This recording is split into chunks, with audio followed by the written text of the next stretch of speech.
Are we? Okay, yes. Hey, we are live. What's up, everybody? Welcome to episode, what is this, 2 of Into the Movies in the Minefield. Technically episode 3. I've already been through that. Not going to rehash that. But yeah, we have our guest, Baselit Analyzer, joining us. He is a regular over here. You know, here at Digital Minefield, we do history and media analysis. We've done more media analysis and history lately. I am working on some history streams, so we have some of those coming. They just take a long time to prepare and research for. So yeah, like I said, did I introduce myself already? Well, I'm your host, Maddie. I can't remember if I did or not. But yeah, so BLA is joining us, and I know everybody in the chat knows who you are, but for, you know, you never know when it's somebody's first show. You never know who might find this later. So would you take a few moments to tell the people who you are, what you do, anything you want the listeners to know about you? Hey, listen, folks, I'm not bragging, okay, but I've been here many times. He didn't introduce himself, so let me introduce my friend here. This is the real Cooter Brun. He's German. He's got a collared shirt on. He's got his new haircut. You know, back in the day, it was just Digital Minefield. Then he became Jay Dyer out of context. Now he's Maddie, the real Cooter Brown, Digital Minefield. We got a good analysis coming at you today. I'm in this movie. AJ is in this movie. AJ is in this movie. So this is going to be good. Listen, we got 6 people in the chat here. Of course, we got our homeboys. Jerry and Jethro. Hopefully Jason's showed. There's Crispy. Bring some people into here. Okay, I'm not going to try not to yell because I got his new microphone set up, so I'm not going to burst anybody's eardrums. Please bring some people in here, folks, because we need to increase Maddie's traffic here, okay? And Maddie, did you throw up the link yet? Throw up that Cash App link, all right? Because we need people to support you, and you're going to share it with me, of course. Yes, we're both broke. We're both broke and starving, and I won't dox Maddie's personal details here, but I don't even have enough for the dollar menu until Thursday. So please support us for doing this movie analysis, because we're bringing this here for fun and for you. And yes, and everybody knows me here, but please go over to my channel and check out the most recent analysis I did. Also, we did. I was over on Rachel's channel. That one got a lot of business over on Rachel's channel, Based Homeschool Mama. We covered Riot Girl music and feminist lyrics, and then I did the Paul Thomas Anderson masterclass, which is doing okay. But you know, the algorithm is crushing people right now. Mm-hmm. Everybody's streams are down. I mean, like, even look at JD and his community post, and it was like a few hours had gone by, there was one person. You know, so it's like algorithms crushing everybody.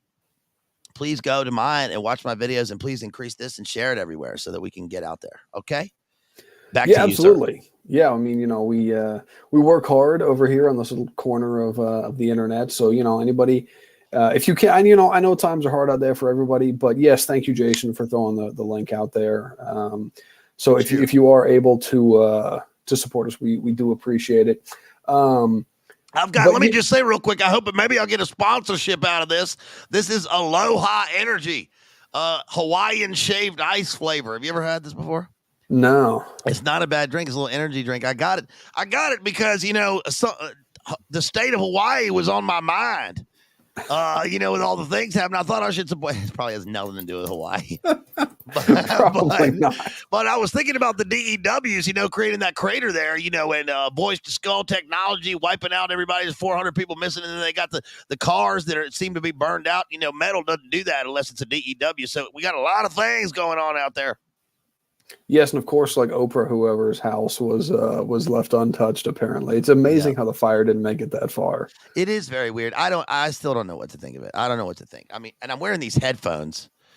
I hate wearing headphones, but I have to because of this machine. So I'm glad to have the machine, but I got to figure out how to put these through the speakers. I hate wearing headphones, dude.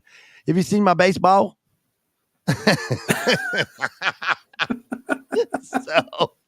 So yeah, I don't know, man. I mean, did you see that crater? No, I've not been. I've been kind of out of the. I've been out of the news loop. I was going to do a news stream the other day, but I've just been feeling so like black-pilled and dragged down by the news. So I was like, I got to take a break. So I've been really heavy into the news lately, but I just for the last several days, I just kind of have checked out because I have to do that from time to time because that stuff weighs on you when you're reading it and kind of in it all the time. It does. We talked about it on Boiler Room a little bit, and then we haven't really gone back to it, but because it had just happened the last time we talked about it. But not to get too far into a tangent, but I mean, look, the island is made of lava, True. So and there are volcanoes, and then the power lines and all that stuff. But it's very weird because it's weird that one didn't click. I don't know why. I don't know why that link didn't click, Jason. It's not blued out. I'm not sure why that didn't work, but anyway, yeah, you can go over to my channel and support me there if you want, people, later. But listen, the fact is that they said there's 400K IDS missing, and I did. Yeah. I usually, I actually get my news through Mersh and Royce.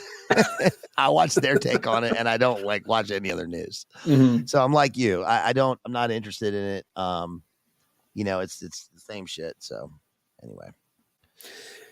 Yeah, so that's that all gets depressing. So in some lighter news, let's talk about A Scanner Darkly. Yeah, this is a bright, shining movie. I wanted to share a quick anecdote because we are anecdote appreciators over here at Digital Minefield. Both the myself, the guests, and the audience. I think we all appreciate anecdotes. So the way the stream came about is the other day. It was like 2 weeks ago. I was making supper and I was listening to Papa Ewok. Some of y'all know about Papa Ewok. AJ down there doing powerful broadcasts from Austin, Texas. And he was on an episode of Patrick Bet-David's podcast. And yeah, Mixky says I get all my info from Mike Lindell. Same here, brother. But yeah, he was on Patrick Bet-David's podcast, and he got into talking about Hollywood and hanging out with Charlie Sheen and meeting Richard Linklater, who put him in the movie. And so I was like, oh man, that would be a really good that would be a good movie, because I hadn't seen this movie because it came out in 2006, and that was like when I was first getting into like cons piracy kind of stuff. And so I didn't really know what to make of the movie at the time. I was kind of like, whoa, this is crazy, but I didn't. And I don't know why. I enjoyed it, but I just never watched it again until this week. And so I messaged BLA like right after, like while I was listening to the interview, and I was like, yo, you want to do an analysis of this? And he hit me back a few minutes later. I was like, oh yeah, definitely, let's do it. And then he sent me this riff that was like, folks, I don't know. It was something about like hanging out with Richard Linklater. I don't, but I was like, that's the synchronicity. That's where I was coming from. That's exactly where he went. So. See if you can hear this. Hold on. Can you hear that? We love you, and everybody else out there, stay clean. Don't use drugs. Infowars.com. Hold on. Let me play it again. Because this is it. All right, ready? Stay clean. We love you, and everybody else out there, stay clean. Don't use drugs. Infowars.com. That's when Papa was on The View. Oh yeah, I forgot about that. I posted. I sent something to Jethro this morning. There was a time when Rosie O'Donnell was based, and Elizabeth Hasselbeck was W-pilled. Do you remember this? Vaguely. There's a clip I saw today, just of Rosie, and they were talking about Big Nine, and Rosie said they were talking about, and Rosie of all people said, well, all I know is that jet fuel can't melt steel beams, okay? And if you're going to get an expert here, from Harvard or Yale, and Elizabeth Hasselbeck says, but George W. Bush went to Yale. And she says, well, if you're going to get an expert here from Yale and they're going to talk about how jet fuel melts steel beams, then we can talk about it. And I thought, wow, the world has had some sort of magnetic polar shift, right? Yeah, some people got I don't know if they got zapped with like brain scrambling gun, I mean, they have the heart attack guns. They probably have the brain scrambling gun too. They do. They have the V2K technology that Dr. Robert. Oh God, if Kristen's here, she probably has a clip on her channel. I've got it in my Monarch playlist, nice. which is like 322 million videos. You gotta send me that playlist. Send me the link to that. It's this guy. It's the dude who created the V2K technology, and he talks about how during Desert Storm, people would come across. Because of DEWs and V2K, they would come across Republican Guard in the desert, and they would be in, a Toyota Hilux or something, and the entire Jeep would be melted, like from the inside out, and the bodies were there, but they were hollow and shrunken, and the eyeballs were melted out of the skull. And then he talks about the voice from God technology, which they then melded with laser beams or whatever. But that's interesting because this film ties into that in a way. And I like that you brought this up, because I've always used you mentioned it came out in 2006, and it's sort of same. I mean, I remember when it came out, somebody said in the comments, when I posted it on the community tab, that this was a popular, this is a cool movie in college for them. And I see that, because I remember when it came out, I mean, I was 26 or 27, but when it came out, I remember going, whoa, man, another trippy movie.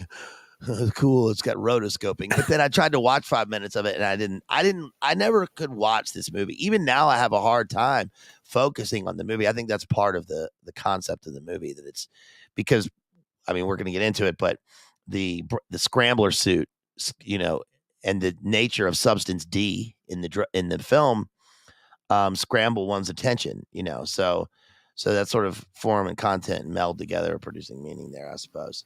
Come on, people. We need some more audience here. We got 8 people in the chat. Thank you for being here, everybody. But we need people to come back and watch this later, or be here in the chat. Go ahead. Yeah, that's a good point, because the scramble suit, I mean, we'll get into that here in just a minute, but like it's changing constantly, and it's not like it's going from one person to another. It's like 4 different people, like parts of 4 different, at least 4, 5, 6, 7 different people, cycling constantly. And I even notice like the characters kind of move even when they're standing still. It seems like they're always moving, because it is sort of an animated. It is animated, but it's done in a very unique style. I can't think of any other movie that has that kind of look, where it's the animation, but it looks like the characters, and it's a very distinct style, which I thought was very, very, very kind of unique. Yes, it's called rotoscoping. It's where you animate the actual film stock on top of the filmed movie. Oh, so you film it and then animate over yes. it. So okay. when they made the movie, it took 3 months to shoot the movie, and then they took a year and a half. It took 18 months to animate the film on top of it. Wow. Okay. Yeah. So and Jethro says it was big at the time. Yes, it was, and they still use this now. But this is certainly a unique film, and many people had tried to film this movie before. It's another one of these Philip K. Dick unfilmable novels. I think usually when there's an unfilmable novel, kind of like Inherent Vice, which Paul Thomas Anderson did from Thomas Pynchon, it's hit or miss. This one I would say is kind of a miss. It's a hit in terms of the content they're trying to convey, but in terms of the overall film, it's kind of a miss, if you know what I mean. There are elements. For one, it's verbose. It's too verbose, but that actually plays a role in the content as well, because of the nature of the drug is talkative. So, but anyway, I'm sorry to sort of hijack that. You start where you want to with this movie. No, that's good. Yeah, I think that kind of sets us up to get into it. I mean, I just kind of took notes chronologically, as I normally do when watching movies. And yeah, so the movie is set in Anaheim, California, Orange County. Now, the interesting thing is with California is like it's a beautiful state. I've been there. It's absolutely, it's one of the most beautiful places I've ever been. I've been in Southern California. I haven't been up north, but California, it's associated with, Hollywood. It's associated with, wine. If you're up north, it has these different kinds of things associated with it. But there's, a lot of, it's kind of, people used to say years ago, maybe people still say this. I just remember people saying that, like, you could see that basically the trends would start in California, maybe 6 months to a year before they would reach, like the Eastern US where we live. And you could see that. You could go back. It's kind of like when the internet was starting to become more, people were using it more, and it would kind of slowly, the trends would make their way over. But, a lot of like drug culture comes out of California. A couple of things I've written down, like The military-industrial complex has a huge presence, particularly in Southern California. There's a lot of cults that come out of there, big business. I mean, there's still like all the tech companies are based in Hollywood. A lot of, there's a lot of occult practitioners. Like there's a lot of weird kind of stuff that goes on there. And the interesting thing, like California is, I know certain parts of it are in a bad way right now, but what's interesting is that in this film, and I haven't read, so we're just so people know, we're just analyzing the movie. I haven't read the book, so we're just focusing on the film. I can't speak to anything in the books. I haven't read it, but Orange County seems to be one of the few places, at least in Southern California, a few areas that still hasn't kind of descended into just like chaos and insanity like parts of LA and especially up in like San Francisco, Oakland, Modesto, those kinds of places. So I don't know. Do you have any insight on kind of Californian culture creation and I don't know any of that? Well, I mean, you said it, and I think it's interesting that Richard Linklater is a Texas filmmaker, you know, and I don't know where the movie was filmed. It seems like it was still filmed in Austin, but they just called it, they called it Orange County. But the setting is Orange County, and I think that what's important for this is that the California themes even run into that they run throughout. They're kind of an undercurrent or a through current in the film because of all the bear references. Do you notice all the bear references in the movie?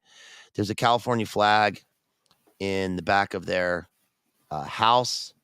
The character's name is Bob Arctur. Arctur, yeah. Yeah, which is Arctur is bear, like Arctos.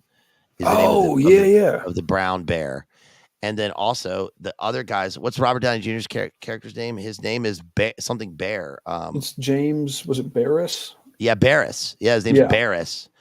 And so. And then that not to interrupt, but that at the beginning when Keanu Reeves' character is in the scramble suit, which we'll talk about here in a second, and he goes to that. It was I wrote it down. It was Lodge 709, and it was the Brown Bear Lodge. Yeah, yes. Brown Bear Lodge. Very good. Yes. And there's also cult themes in this, right? New Path. New Path reminds me of the Shining Path, which was that Asian death cult. And then and of course the title comes from Corinthians. Let's see. It's got red pills in it. The movie has the red pill, which is interesting because Keanu Reeves is in the Matrix and with Larry Fishburne and the blue pill or the red pill. I'm sorry. I just came across an article where they said there's a deadly new. This made me think. I was looking up various stuff, and there's a new rainbow fentanyl. Have you seen this? I've heard about this. Yeah. But yeah, it comes from 1 Corinthians 13:12, right? For now we see through a glass darkly, but then face to face. But now I know in part, but then I shall know even as I am known.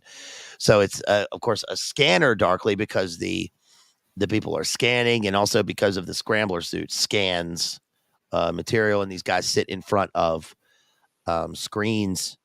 They're basically Keanu Reeves' character is a live streamer, right? He's got a live streaming suit, which is very interesting. It's very kind of cool how they did this. It also made me think of H.G. Wells and Invisible Man, the Invisible Man, not Ralph Ellison's Invisible Man, which is a different type of book, but the Invisible Man. Have you seen the Invisible Man reboot movie? That came out a few years ago. It's got Elizabeth, the girl from the Handmaid's Tale in it, and from Mad Men. It's really well done. I couldn't believe how well done they did this. Basically, a guy in a research tech scrambler suit.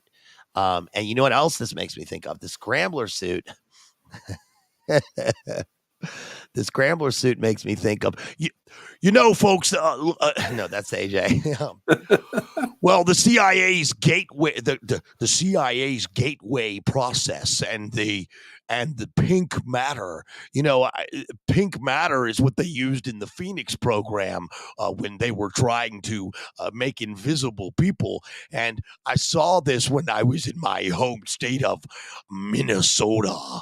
And, they told me I could not go see Fidel. I was not allowed to talk to Fidel. So I flew down there. I said, no one's going to tell me in the continental United States who I can and can't talk to. And I went down there and I asked him about the event in 1963. And he said, do I look suicidal? Do I look suicidal? Because if I had had anything to do with that, then they would have taken out my whole country. Now I don't even live in the continental United States. I live here in Baja.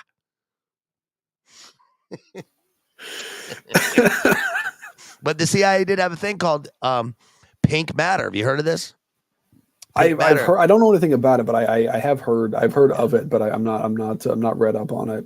Part of the Gateway Project, and it's basically an invisibility technology.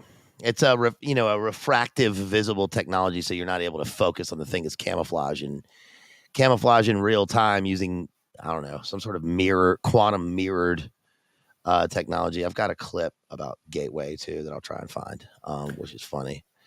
Yeah, so I guess before we get into the plot, I guess we should give a quick rundown, just kind of set the scene, and then kind of go through the plot. So basically, the sort of synopsis is that this film it's set, like we were saying, it's set in Orange County, California, and where the U.S. has effectively, as I saw it put in one like synopsis, has lost the war on drugs, and they have this drug that has come out that is called Substance D. And they say that like 20% of people, of the population, is addicted to it. And it basically just like, it basically divides the hemispheres of the brain, and people just sort of completely lose touch with reality. They lose their memory. There are times where you're not really sure if, like with Keanu Reeves, who's the protagonist of the film, is his character, whose name, the names change. That's another thing that gets kind of confusing because people go by different names.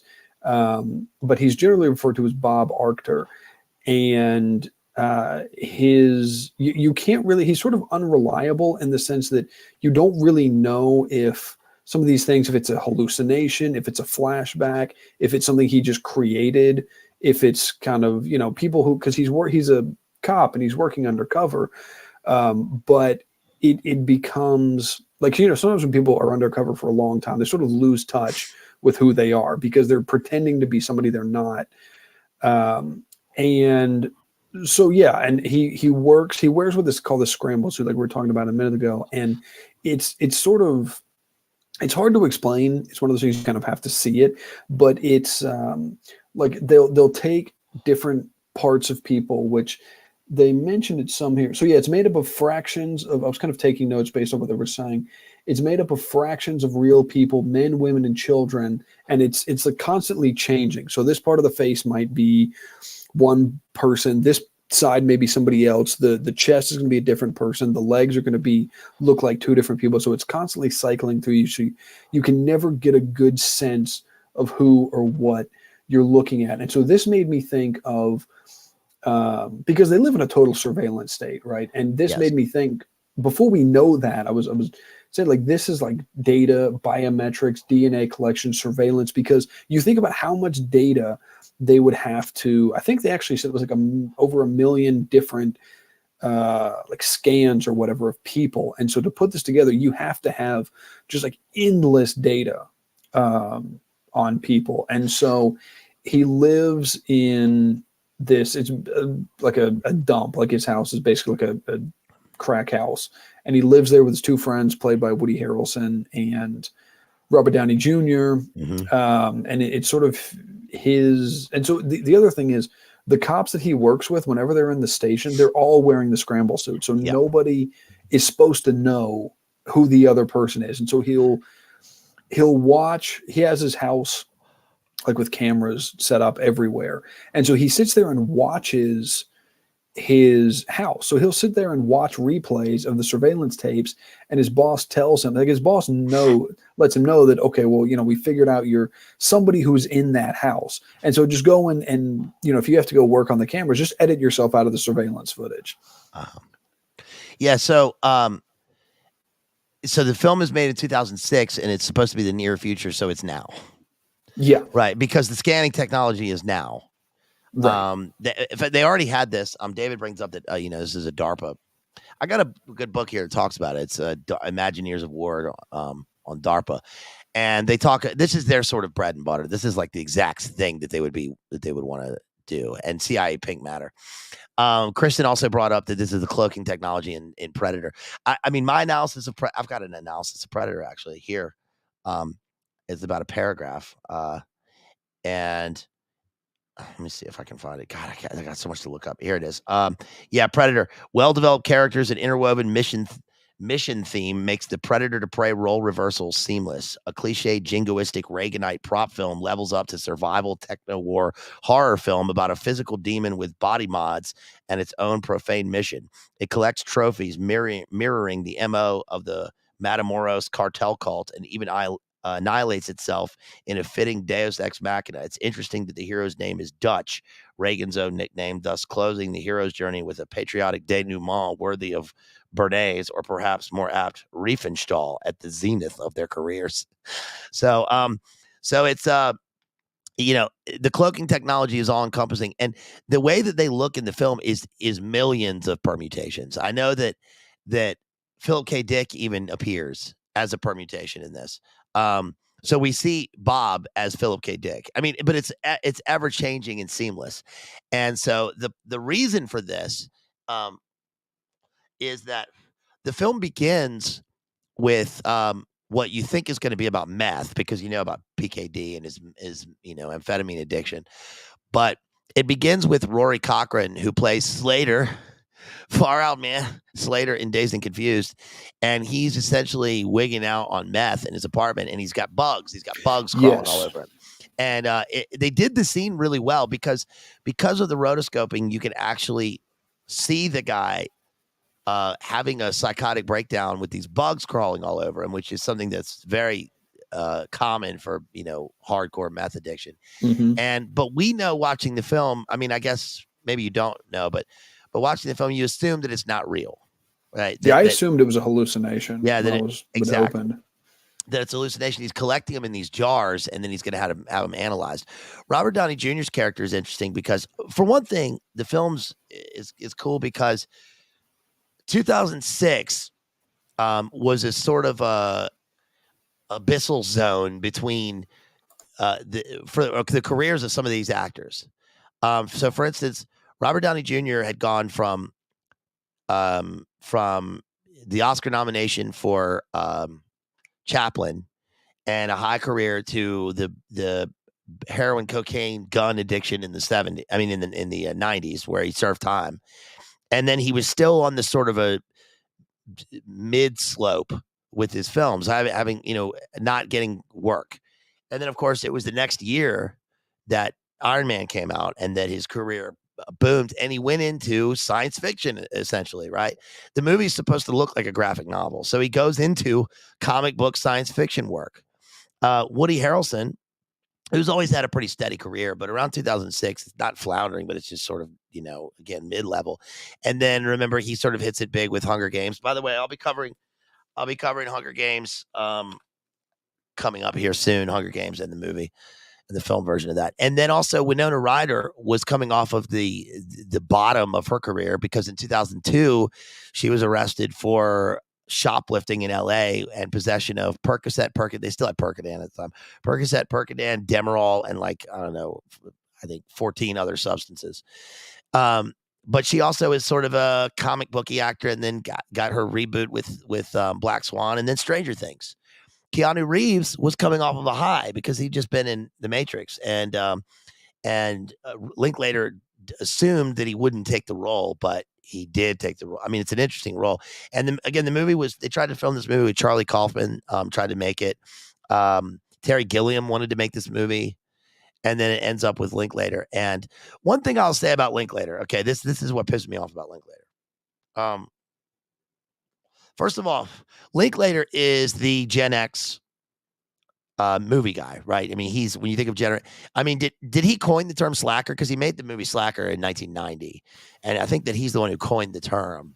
I'm pretty sure he was for Gen X. But he was, he's 14 years older than AJ, for instance. Did you know that? He's 1960. I mean, he's a boomer, and And what's interesting is that his comments about AJ, he put AJ in A Scanner Darkly and in Waking Life. He's in both movies. But he says in interviews that, I put him in there because he was just this kind of funny, loud character that nobody took seriously. And he said, it amazes me all these years later that people can take him seriously. Well, listen, bro, your movie is about what he talks about. Exactly. So if they don't take him seriously, then they're not taking you seriously. Mm-hmm. And your comments mean that we shouldn't take your comments seriously. Yeah. So fuck you, right? Is my response. I'm sorry. That's okay. The affiliates are not going to be happy with that. But that pisses me off, right? It pisses me off, these people who you're going to put him in 2 of the movies. I mean, as far as Papa talks about, they're friends. You know, I guess not, right? If you're going to throw the guy under like that. I hate people that do that shit. Oh, yeah, I can't stand that. Oh, no. We didn't really know each other. You put him in 2 of your movies, man. Okay. Yeah, and is he Art Linklater's son or nephew? Do you know how they're... he's related? Oh, also, Winona Ryder, is the godson of Timothy Leary. Did you know that? Yes, I did. Yeah, I remember reading that somewhere. And of course, a while back. Of course, Robert Downey Jr. is the son of Robert Downey, who's responsible for his whole thing. I mean, you believe Robert Downey Jr. in this movie? He's basically playing himself. Yeah. So that was another. Go ahead.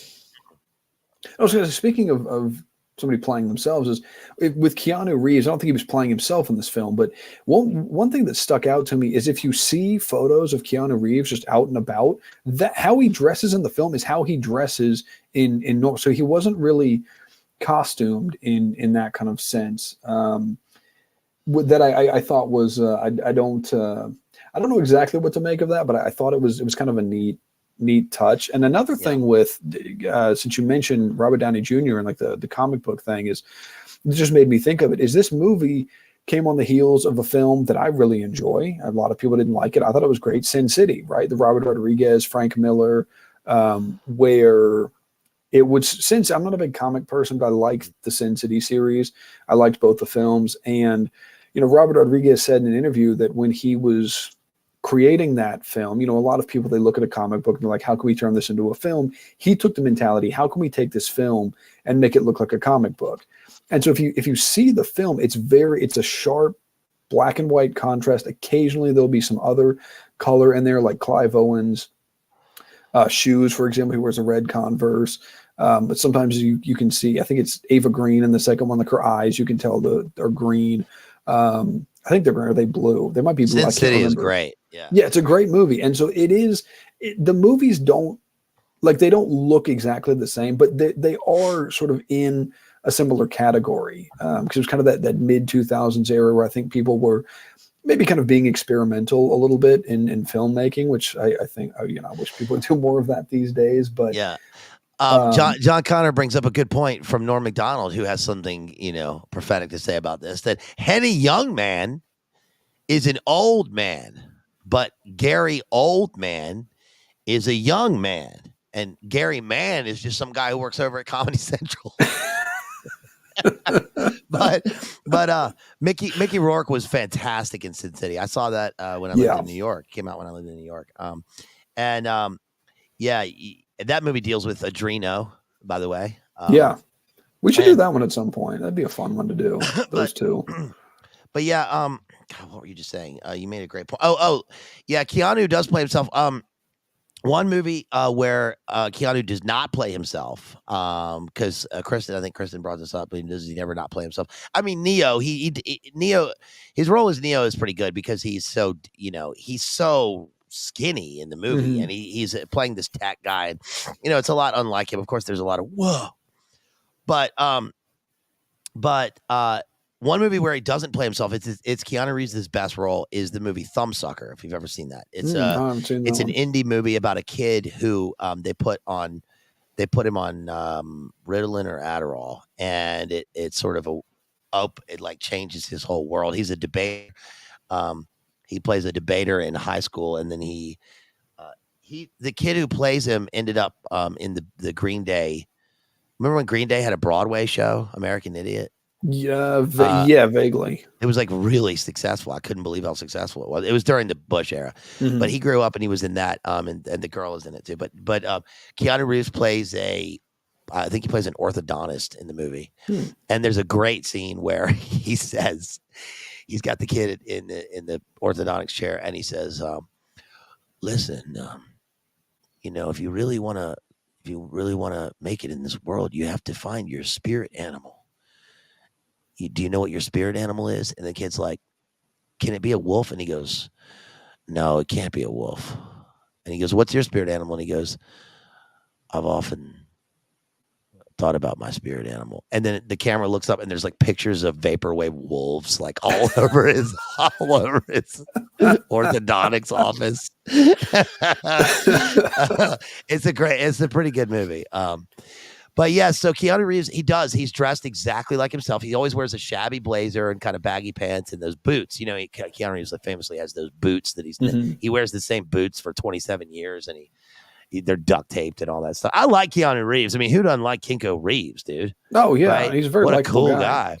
And donating all his money to charity, and that they found out and all that stuff. And he's Hawaii connection, right? He's from. It means one who goes over the waves. But he's even got the same gait, when you see him walking in this film. And the thing you bring up with the scramble suit is interesting because all of the characters at the surveillance facility, this sort of future DEA, which is just now, are all wearing the scramble suit. So I know let's go through it chronologically because I know that. Because what ends up happening in the movie is interesting based on their identities in the scramble suit. Yes, definitely. So there was one of the things. Oh, so you mentioned the opening. Is this? There's this guy who, like you said, there's like these insects crawling all over him, and he's in this like crappy apartment, very kind of dingy, and so he goes and he's like trying to get them off him, and you can tell it's a hallucination because he's like scratching them, and just more keep appearing.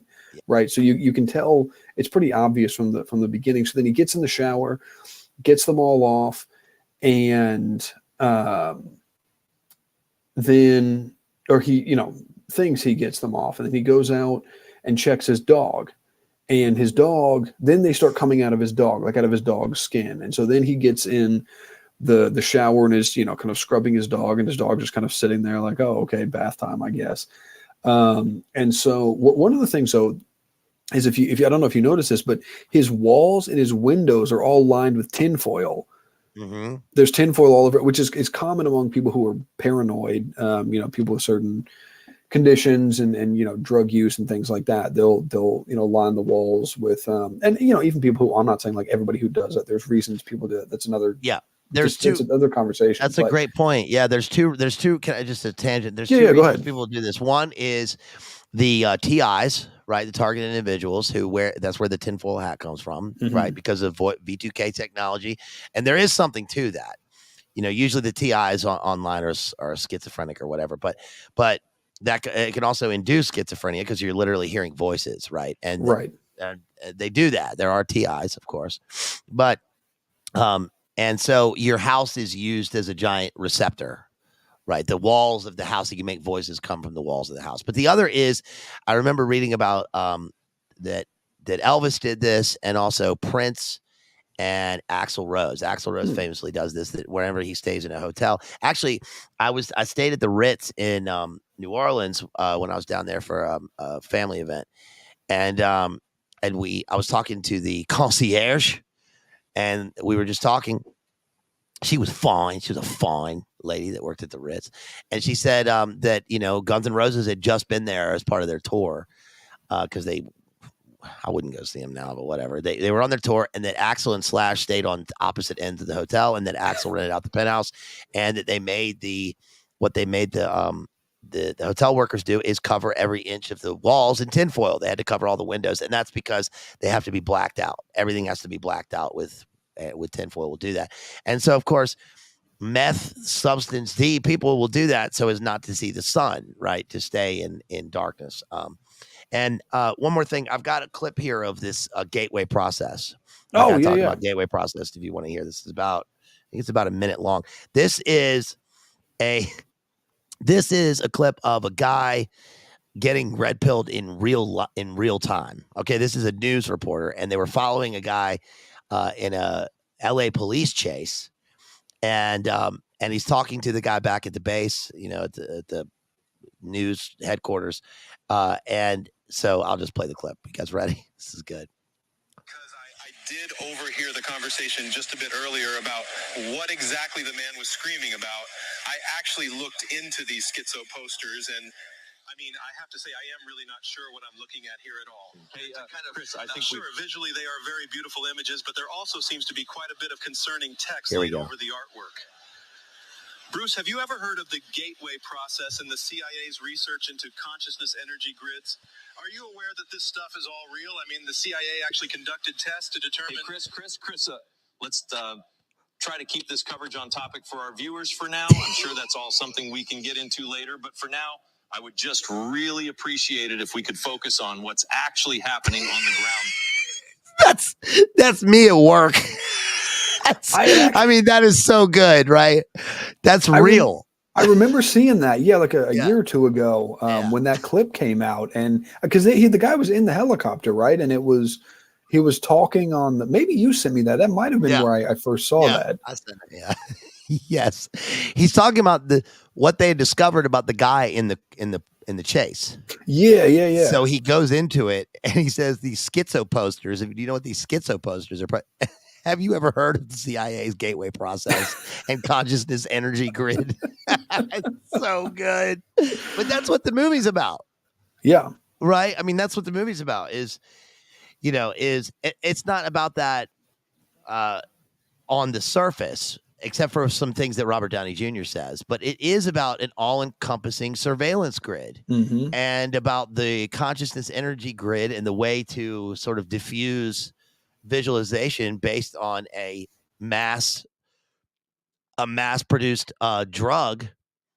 And what's interesting is that the rehab facility for the drug is the one producing the drug, right? Yes, exactly. Yeah.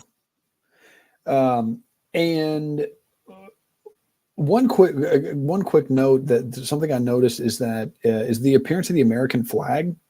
So this guy, Charles Freck, who we were talking about, the guy who's hallucinating the insects, he has in his apartment, there was something hanging. It was hard I don't know if it was a jacket or if it was a towel or something, but it was blue and it had white stars all over it, like in a flag, American flag kind of pattern. We also see the American flag. There's one tacked up on the ceiling in the kitchen in Bob, who's Keanu Reeves' character, in his house. And then there's also, it looks like an American flag sticker on the lampshade in his house. And then, like you mentioned, there's also the California flag in the house in the living room with the bear on it. But what's caught my attention about that is once I realized that in the quote unquote like official buildings, and I think there might have been one in the Brown Bear Lodge like we were talking about, but like in the police station, there's no American flags. In any of like the official kind of buildings, there is no American flag, but there are flags that we see kind of, in like normal people. And I didn't know exactly what to make of that. It did catch my attention. And I don't know if it's, implying that like they don't really have the powers that be have no loyalty to the country, to the people. But the people still have some kind of sense of that. Do you have any insight on that? Because I don't know. I didn't know exactly. That was kind of the best I could come up with for that. That's a good observation. I would assume that it's because in the headquarters, there's no identifiable markers, right? There's nothing identifiable. Everyone is in their suit, is in their scramble suit, and everything is either technological or, there's furniture, and then there's the medical equipment, but there's nothing else identifiable. And part of that also is because we can assume that this is a microcosm of the macro global world at the time. So it's a global it's a globally run operation. So even though, for instance, if we looked at this with the Golden Triangle or the Golden Crescent, in Vietnam or in the War on Terror, where part of the MO is obviously is drug trafficking. If we fast forward that on to 2020, or 20, post 2020 Great Reset world, then the fentanyl labs are almost an apotheosis of that, because now we have a synthetic opiate that is infecting all the other drugs. By the way, it's in, I don't know if they can ever have an accurate percentage of it, but like a huge percentage of cocaine, and I assume methamphetamine now, is cut with fentanyl because of the cutting agent and the price and all this stuff. They like to say it's in the weed, man. It's not in the weed. No. But I mean, I don't know. I don't smoke it, but I'm sure it's not. I don't either, but I assume, like, look, you're gonna buy a dime bag of weed and it's got cut with fentanyl. It's ridiculous, But yes, John Connor says it's an absurd amount, and this is obviously, if you watch the one thing that they had in common amongst all the candidates at the debate the other night, I just watched the clips from Mersh, but was that all of the candidates were pro drone striking our independent, sovereign nation to the south. They were for drone striking the cartels, which, look, even it's just a film, right? But the Denis Villeneuve film, what's the film? With Benicio del Toro, Sicario is about this. Yeah. Right. About the running of the cartels. Pablo talks about it. It's in Alfred McCoy's book. It's about the global operation with the production of drugs, the trafficking, the money laundering operations, and all of the various things. The CIA, using going back to the opium wars, right? And the elites in the 1800s, this is British intelligence, and now the CIA in Vietnam. I mean, using this as part of their black budget. So it's a globally run operation, but this movie kind of represents like an apotheosis of that, where it's totally synthetic and it's everywhere. Because Keanu Reeves' character says at the Brown Bear Lodge meeting at the beginning that he's got 2 children, little ones, he says, but even they are not too young to be infected by this. And he calls it a disease, by the way. So we're supposed to take it like that as if it's a virus. But the disease word is interesting because that implies a genetic predisposition to such a thing. But then later, Robert Downey Jr. actually mentions that it doesn't apply to genetics. So you have no genetic. I forget what he says in his. He's got a long speech about it. But he's talking about how you can go to the rehab facility, but your genetic makeup has no defense against this sort of thing. Which is why Keanu ends up the way he does in the film. Right. Yeah, because the thing with the I'm glad you brought that up, like with the war on drugs and because the substance, people may remember that. I've been watching the series Narcos on Netflix recently, and people may remember, we've had the war on terror, we've had the war on the CV-19, we've had all these wars, the war on the commies, the war on the Nazis, right? But in the 80s, that one of those, and even up until to present day, and this may even go back further, but they touched on this in Narcos, is that Reagan was like, oh, this is like the new war, this is what we have, because it was, oh, we have to fight, we're actually getting off the war on drugs because we have to fight the war on communism. Oh, but actually, no, now we're going to focus on the war on drugs. And so that they actually, I think it was Keanu's character, Bob, he actually mentioned, he refers to because he gives this speech at this Brown Bear Lodge, like we mentioned, and it's kind of a funny scene because he's in his suit, and it's like cycling through all these people, so they don't know who he is, and the guy's introducing him, he's like a cop or whatever, and he actually describes the substance D, like manufacturers, dealers, as drug tourists, right? And he says that, the U.S. military, it's believed that the U.S. military and its associates are engaged in countries where the organic component of substance D originates, which, brings to mind opium in Afghanistan. We can find the photos of the troops, guarding the opium fields. And like you're talking about like the fentanyl coming from China. But as he's in this suit, like he's getting sort of a download. He's getting from HQ. You can, because it'll go inside the suit, and you can see where it says like HQ, because he starts going off script and Yeah. he's saying like, this is BS. Like and at first I was kind of wasn't sure where he was going with that, because I was like, well, that seems to line up. But then we'll get into that later, like you mentioned with New Path, and we'll touch on that towards the end as well, where the company that has these rehab centers all over America, that's the company that's producing this drug. And so that, and then we can get into, unless you have anything else on that, we can get into Robert Downey Jr. character, because he appears next. Well, that is a good scene, and it's interesting because it's 2006, but he's live streaming from his suit, right? Yeah. And so, like you said, he's getting these weird downloads, and you could see inside of it. So it is cool because we get, you know what? That's the same as Tony Stark inside his Iron Man suit. Oh, right? Yeah. It's actually the exact same. I didn't think about that. I didn't either. That's a good point. Most, like a quarter of the Iron Man films are just a close up of Downey Jr.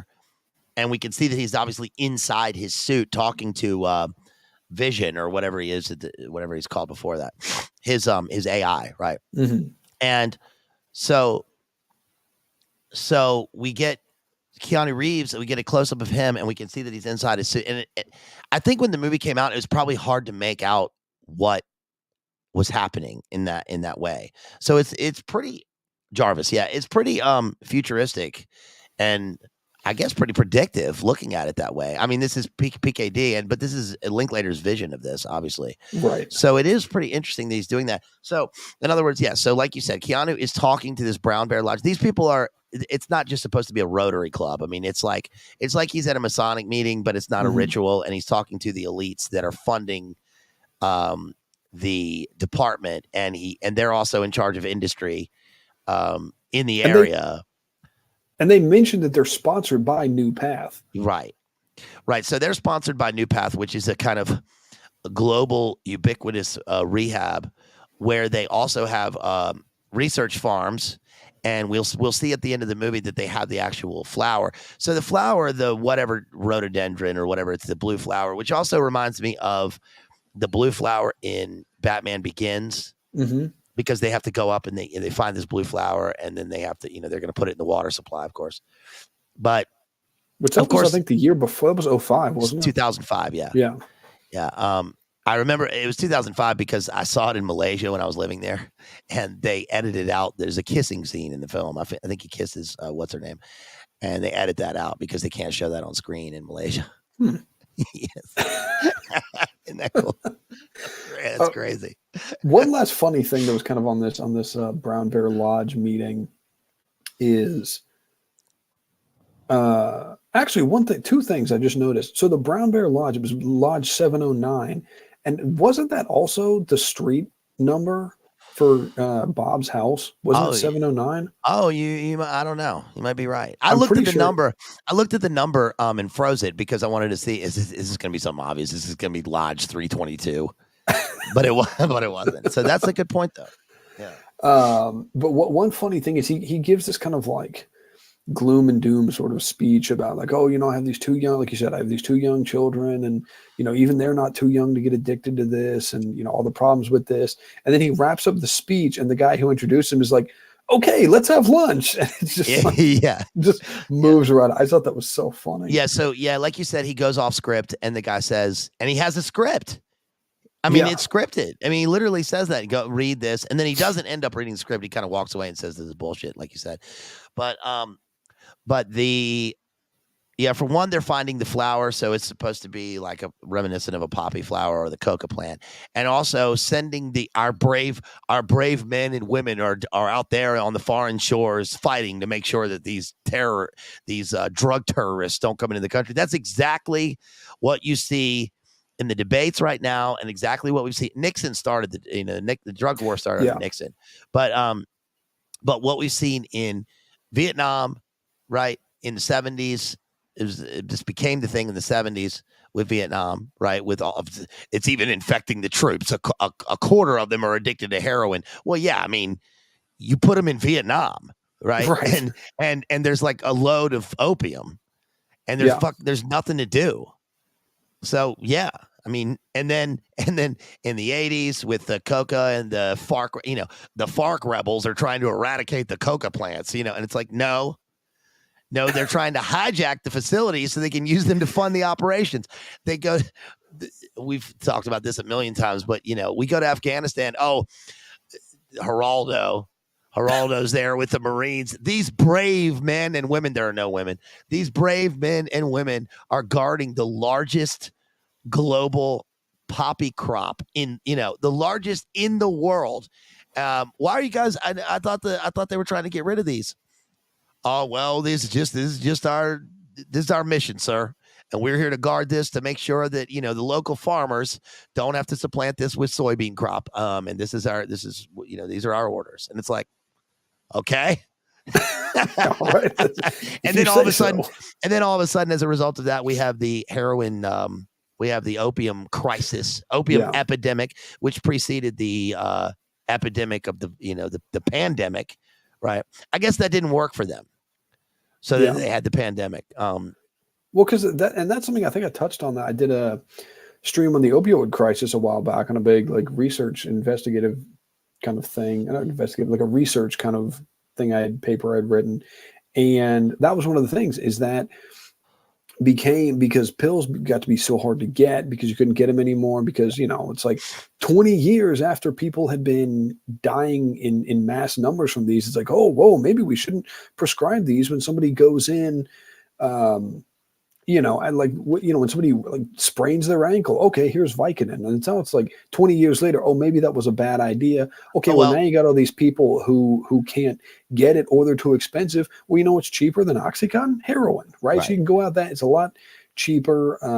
What they do is they go into these polar opposites, right? So in Florida, they had the pill mills. Mm-hmm. Where anybody could go in and get whatever they wanted for all of the 2000s, and then all of a sudden they go, oh no, we can't do that. So they do the opposite, and they say, oh, you're a 79-year-old with terminal cancer.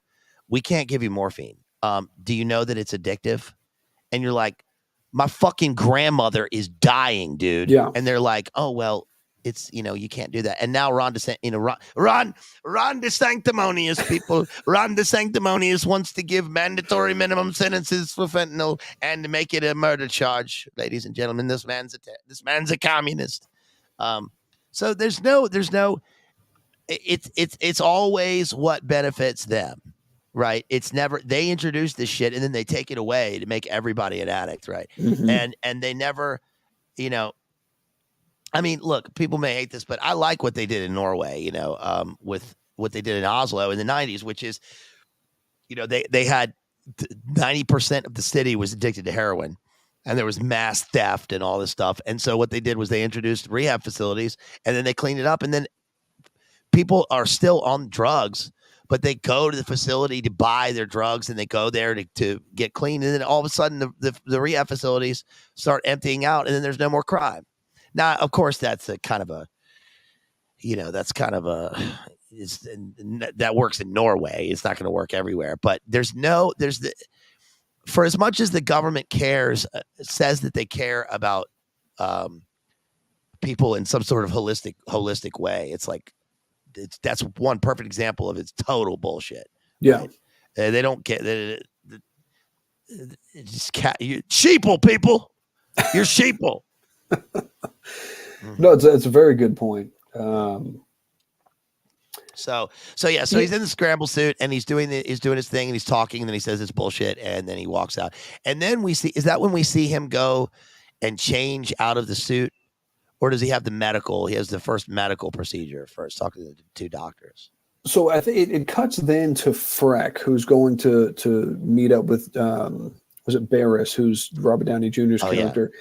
And he hallucinates that he gets pulled over, and this cop asks him, because you don't realize it's hallucination. He's just driving, and then he gets pulled over, and this cop asks him what his name is. He's like, he kind of stammers, and the cop's like, oh, you don't know your name? There's my probable cause. And then he pulls him out, and he shoots him in the head. But then you realize it's a hallucination. But then we see, so then it cuts to Keanu's character who's walking on the sidewalk, and he calls Donna, as we know her, and then who's supposedly this, cocaine addict, who he's, in some kind of deal, like who's supposedly his dealer for this substance D. So he's trying to use her to build this case. And we see that it cuts to this room where there's people in there's these sort of like tower things where they have like kind of a command, not a command center, but they have like a console. So they have like a keyboard and then like a joystick kind of thing, and then a big monitor. And there's people sitting around all in this room, and they figure out who Winona Ryder's character is because of her voice print, right? What they call the voice print. So, which is a real thing, by the way. That's that's another conversation. But I guess I'll just say, like, there's a job I used to have where there was this thing where if you had to call in to get help for something, they would tell you, Coot is an AI programmer confirmed. Just say it. You're a total Luminate confirmed. You were doing voice technology identification. Okay. Yes, I do voice technology identification for Google, doxed. But it was saying like, if you want to, speed this process up, you can, do a voice print type of thing. I was like, I'm definitely not doing that. But that is how they find out who she is. And if I remember correctly, they had like an option on there where they could select terminate. So like they could just have somebody wiped out if they were doing something illegal. Yeah. Did I like catch that correctly? Yeah. They do they do the voice thing and they match it. They mismatch it first. Yeah. Right. Because they go, it's this guy talking on his cell phone. Oh, it's this guy walking down the street. And so it's interesting because it's the Panopticon. So the people are sitting in the office and they can, like you said, this is Prism. Isn't this Bill Benny's Prism? It's not internet print, but it's all mapped through a central. I guess this is what somebody would be doing in Northern Virginia, right? Mm-hmm. At one of the various farms where all the technology run. They say like the most fiber optic cable runs through McLean, Virginia, anywhere in the world, right? So they're sitting there and they're literally using their voice print to match them, and then they find that it's her. And we're going to find out something interesting about her.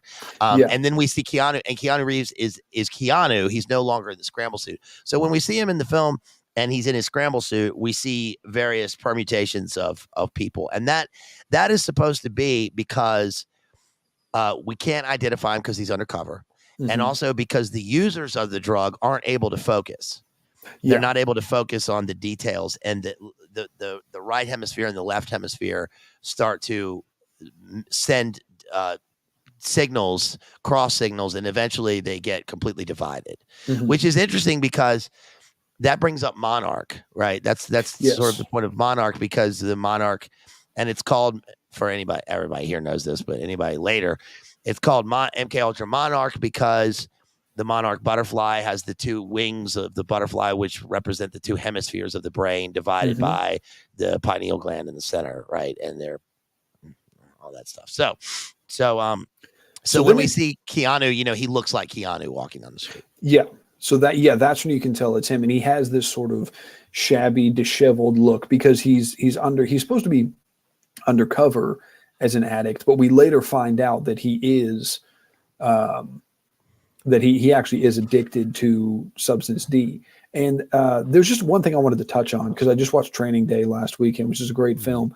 But if people yeah. So if people I knew you smoked that weed, but I didn't know you liked that dust. That Sherm, that Big Dipper, right? Yeah, that there was something else he called it. It was funny, but yeah. So that's actually where I was going with that scene was. If people haven't seen it, it's a great film. I highly recommend it, and I won't spoil the ending. But it's the premise of that film. Just to give a quick thing on that is, so Denzel Washington plays this narcotics cop in L.A., and Ethan Hawke is assigned to work with him for like a day or a week, or whatever, to see if he can get on his team. A day, yeah, and so, a day, and so this because the whole movie takes place over like a less than 24-hour period, and so. Ethan Hawke's character, so they pull these people over. Denzel Washington's character like because they saw him buy weed, so they like take the weed from him. He gives it to like packs it in a bowl, gives it to Ethan Hawke's character. Is like, hey, smoke this, smoke this. He keeps trying to get him to smoke it. And he's like, no, I'm not going to smoke it. So then he pulls out a gun. Like he stops in the middle of an intersection, like slams on brakes, puts a gun to his head, and is like, if you were on the streets and like undercover, whatever, and you hadn't smoked it by now you'd be dead. And so he's like, no, I'm not going to do it. And then finally he's like, okay, fine, I'll smoke it. And then he smokes it, and it turns out it's laced with PCP. Yeah, I didn't know you like to get wet, though. Yeah. Yeah. But the point I bring that up is because later he says, he's like, oh, like, oh, you made me do this or whatever. And Denzel's character is like, nah, he's like, nobody put a gun to your head and made you smoke it, which is a total lie. Like, because it's exactly what he did. But I bring that up because later in the film, another cop mentions that, oh, well, nobody put a gun to Bob's head and made him get addicted. Like he was supposed to fake it. But it's like, if you're if you know anything about, how people do undercover narcotics, which I don't have any experience with it. I've just watched a bunch of documentaries, but you see that you have to do that. Like people have to use, and that's one of the reasons it's so dangerous, is you have to use drugs because people are going to expect, if you're going to be buying, you're going to want to test the product, all of that. And so that's one of the ways they're going to know, like, oh, if you're absolutely not going to touch this stuff, then you're a cop, basically. So it's the same. It's actually the same mentality as that thing in Jihad, right? Which is that the so-called hijackers that were at the Florida CIA aviation training facility come and they are out the night before, drinking, right? Yeah. It's that you give the appearance of, in order to fit in as part of the larger war, I assume. But it's like, yeah, can you imagine the narc who shows up and they're like, yeah, we're having a good time. You want to bump? And they're like, no, I got to go back home, and they're like, what the fuck? Right. It's like good movies that deal with that are the movie Narc. Have you seen that movie with Jason Patrick and Ray Liotta? Great film. No, I haven't. I've been meaning to watch that, but I haven't seen that one. Yeah. That and the movie Rush, which was the movie that gave us Tears from Heaven. The Eric Clapton song that's got Jason Patrick in it as well, and he plays a undercover I think he's like a motorcycle meth guy or something, which ties in with PKD actually. Yeah, but yeah, we see him, and he and of course he gets out of his scramble suit, and then he goes back to his crack house. It's actually not a bad house, but he goes back to it's just three fellas living together. But what's interesting is that they are supposed to be high up in this drug chain, and it's just three Gen X dudes living in a house together. Yeah, just like hanging out, arguing, they're just hanging, roughhousing. Yeah, they're just hanging. But what something that really jumped out at me, because there's a scene where this frack guy goes. Was it Ray Cochran? Was it Ray Cochran? Rory. Yeah, Slater. Yeah, Rory Cochran. Slater. Yeah. Rory, and so he goes and meets with. They have this bizarre scene at this diner where they go to eat, and he's kind of like picking at this roll or something. And Robert Downey Jr.'s character is like eating this full, like huge plate of food. And James Barris is Robert Downey Jr.'s character. He's actually wearing a t-shirt that has like, it looks like a triangle. I think it's supposed to be a pyramid with an eye. It's an all-seeing eye. Yeah. And so there's this bizarre scene where the waitress comes over and asks if they want any dessert. And so James kind of like looks over at it and imagines her without any clothes and basically starts drooling. And then Rex is like, no, we don't want dessert. He's like, no, fruit pies are for old people. Yeah. He says, can we see the dessert menu? And she says, you want a peach pie? That was a good scene, dude, because she was hot. Oh, she was super hot. There's a lot of super hot, topless, animated women in this, rotoscoped. Yeah, but he also says, I can get you to sleep with Olivia for $3. Yeah. Right, which is weird. Which was a bizarre thing. But the thing with James is that he struck me. I actually made a note about this. He struck me as like he's almost like what's that guy's like John C. Lilly. He's like this sort of psychonaut chemist type of guy, because he comes up with this, because he's trying to because they talk about how when people get on these drugs, they have no interest in like human contact, like intimate kind of contact with other Yes. people. And so he's saying like, oh, well, you know, Donna's on cocaine and I have this whole kind of process where he has this thing with his bag where he like blows it up and some way to extract the drugs or something, I guess, to give to her to, you know, be able to, you know, hook up with her. And so he's sort of like this psychonaut chemist, almost like John C. Lilly type, that I thought was pretty He's interesting. way cooler than that, though. I mean, he's basically he's like a lot of drug people that he knows. The same thing occurs in the movie Traffic. If you remember that, there's a scene where they're sitting around and they, what's the guy's name from that '70s show? The kid who hooks her up with the dealer. He says that he knows how to make freebase, right? So he shows him how to make freebase. I mean, he's essentially the same kind of character, right? He knows, and also he fails a lot at this. But they go back to the apartment, and he shows him how to separate the oils from cocaine to create, you know, to make a pure cocaine. And then he buys a bottle of like hairspray. He sprays it in a bag, throws it in the freezer, throws some ice in, says it'll take about 30 minutes. That's what it was. Yeah. So it's not like, I mean, it is chemistry, but it's not like, oh, I'm going to be in a lab. It's like street druggy kind of chemistry. But another thing is just to one of the mentions while they're at the diner is they're talking about substance D, and James says that there's no weekend warriors on this drug, like on substance D. He said you're either on it or you haven't tried it. So and that's kind of what we see with the messaging with like fentanyl, right? In more recent times, like, oh, if you're even around this stuff, you'll just keel over dead, or which is not true, or if you know, it's because of how addictive it's like you can just do it once and then you're hooked. Now I don't know if how much of that is propaganda, if that's true.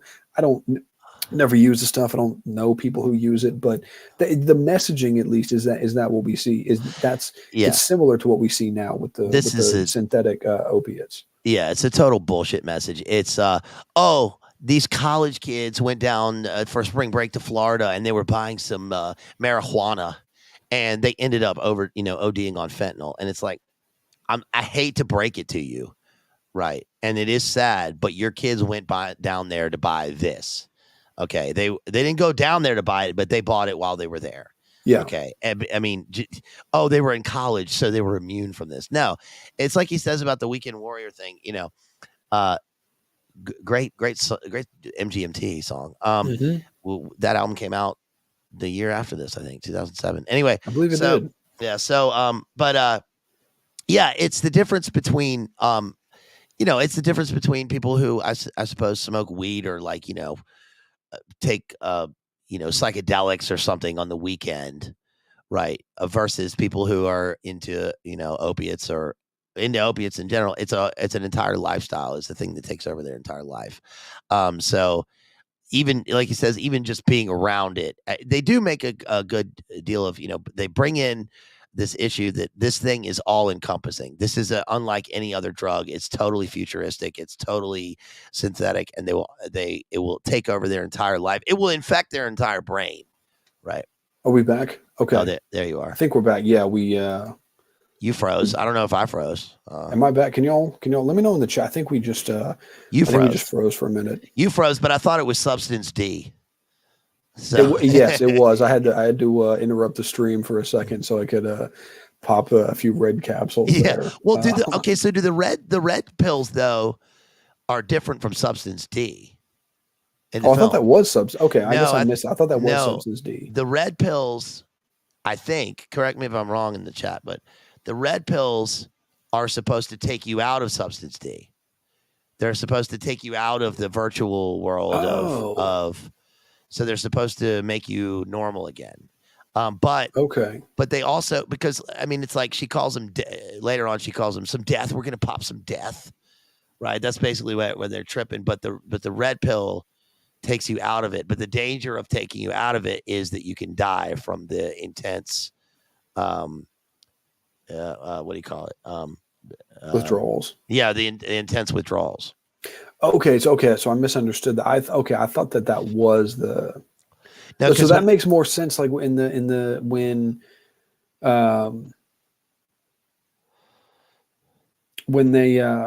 where the thing on the car breaks, like the screw comes out and they almost crash. Yeah, is because that's when they're taking because Bob's character mentions that he says like, oh, maybe the problem is that we're doing too much of this stuff. Yeah. Also that and also, like you mentioned, we learned that Robert Downey Jr.'s character is the narc. So it's interesting because they're both narcs, but Keanu Reeves is the official narc. Yeah. Who's been sent to infiltrate this cell, I suppose, a cell of Woody Harrelson and Robert Downey Jr. and Winona Ryder at this house. And then we learned that they're all narcs except for Woody Harrelson. Yeah. Right.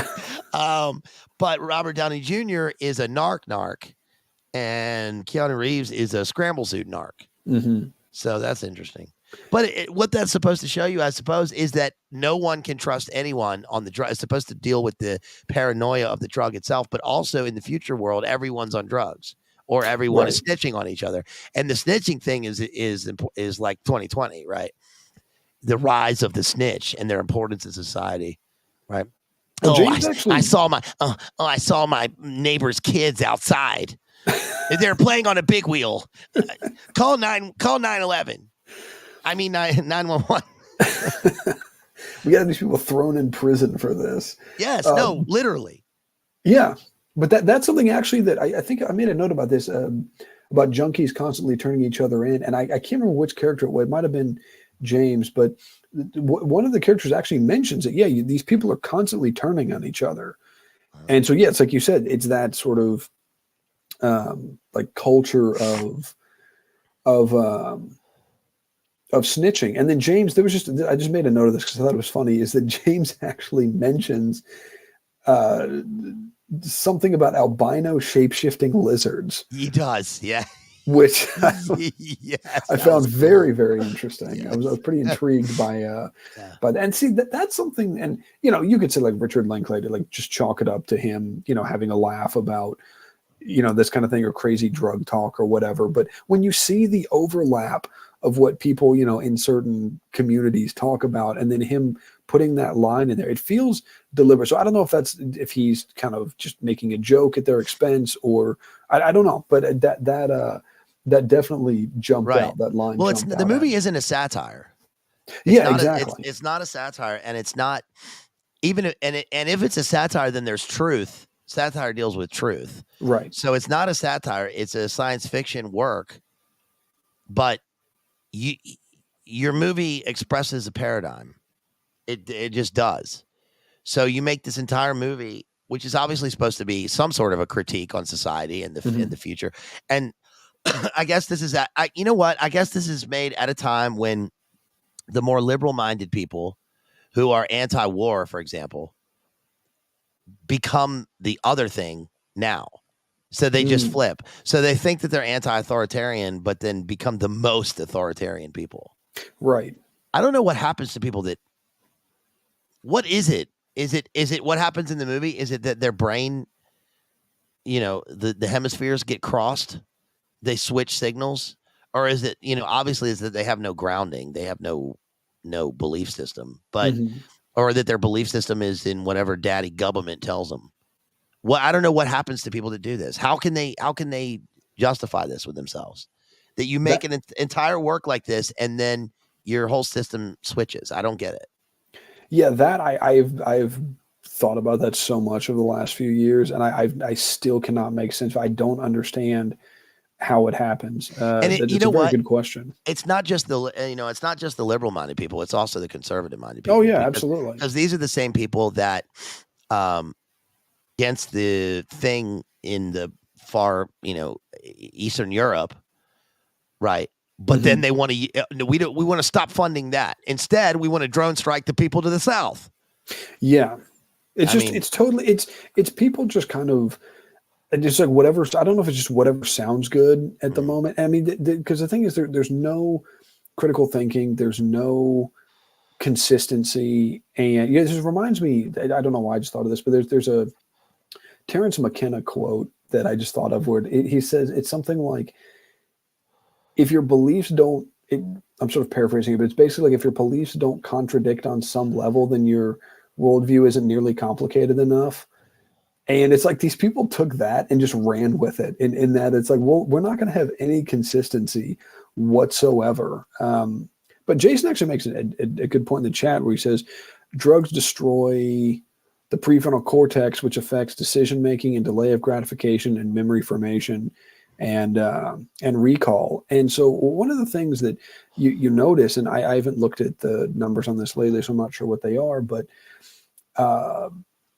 I know there are a lot of people on drugs, and that's something that has, especially, you know, over the last few years with everybody being, you know, having to stay inside with rates of drinking and drug use have gone up a lot. But even outside of, you know, people using illegal drugs, I mean, just think about the legal ones, you know, the ones that are prescribed. And, you know, I don't want to get too deep into this, but if you look at what a lot of like SSRIs, for example, do to people and how that affects the brain and all these other kind of drugs that people get put on in that same kind of category, you know, for like mental health kind of thing. And I'm not saying those are all bad. This is a complicated issue, but I'm just making the point that with what some of those can, you know, with what they can do to people, I think that's plays some factor in why things are the way they are. And I don't think that necessarily answers the question you're posing. You just posed a moment ago about people kind of flip-flopping on these things. But I think that these kinds of things, when people are using substances are going to affect brain chemistry and brain function, you know, who knows what's going to happen. I think that could be a factor in a lot of different. Does that make sense? It's kind of convoluted, yeah, it makes sense. If that makes sense. It makes sense. And there's only one thing that I get as a reaction to that. And it's that, okay, look, the drugs of choice and the genetic, you know, predisposition to disease, you know, disease of addiction is one thing, or people using drugs as a result of people using drugs in any way is one thing. But we live in a time, it's important to consider that we live in a time where the most number of people in the world ever are literally on a drug that's been injected into them that is changing their brain chemistry more than anything ever of all time. And that's just facts. I mean, that's none of us, but society in general, there's that thing that people took that they were told to take. And if that's not changing the way people are thinking, I mean, come on, that's what it's doing. Right.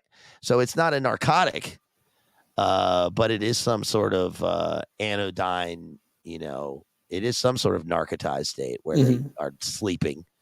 So that's all I have to say. Very interesting. Without being too spicy about it, I guess. Yeah. Yeah. Well, there's a. I'm talking about sugar. Yes. People take too much sugar. I think David said earlier, I think it was David who said earlier in the chat, I have to scroll back up and find it. But yeah, he said, I used sugar as a child, hooked ever since. Mm-hmm. So, well, yeah, no, but that's true. I mean, that is true because, you know, I mean, look, I'm it's like caffeine and sugar are like my, you know, I can't do anything without my Starbucks in the morning. But, you know, people, especially older people who have grown up with caffeine and sugar and everything they eat is GMOs. And then all of a sudden have decide, because I know people like this, that have had to have a major lifestyle shift or change or decided to do that. It is, you know, withdrawing from that is incredibly difficult. You're changing because that's what you eat and drink. So to make a whole lifestyle change like that, I can't imagine that. Or, I don't know, nicotine, you know, I've never tried to not smoke, but I don't want to think about it. But I don't even want to think about having to do that. But yeah, you know, but I choose to do that. I smoke. So, and it's not making you high, you know? Right. So whatever. Yeah, beware those gateway drugs, part of the gateway CIA process. Mark, did you know that the gateway process? I love. Did you know that eating a Fun Dip as a child is a gateway drug? I love that clip because I might have told you I was at a early dinner with my department that I work with, and one of the ladies said that, what did she say? She said something about She said, yeah, she came up with some word. She said it's like the word. I forget what word she said, but she said, yeah, I had to tell I told my husband this word and he didn't know what it meant. And she said, I bet you know what this word means. And so I did pretty much exactly what happens in that clip. I said, you mean you're talking about the word firestorm? Yeah, kind of firestorm is when firestorm is hold on. Firestorm. It's a great word. Kind of like that time I was in Vietnam and I was on the trail on the part of the Phoenix program, and as my MK Delta group was making its way through Hill 364, and I thought I want to eat that Kit Kat bar, and then I got home from the war and I found 2 Mossad agents outside in an unmarked car, and I remembered my Kit Kat bar, and I thought I better eat it because it's the last thing I might ever eat. I'm sorry. That's exclusive right there. Yeah. I'm sorry. No, that was good. We just lost half of the listeners. They're down to 10 now. No, we'll get them back. We'll get them back. It's okay. But no, there's what I was kind of alluded to earlier with, kind of with Bob, Keanu's character, kind of being an unreliable narrator of sorts, is that we don't know what's true. We don't know what's a real memory. We don't know what is a hallucination. What is something he's kind of, it's like a false memory, right? But so there's a scene where he's sitting in his same house, but the house is clean. It's nice. There's not a bunch of stuff all over the walls. And there's a woman who's his wife, and then there's 2 young girls in there. And, he's just kind of hanging out, having a drink. And he's like, oh, who wants popcorn?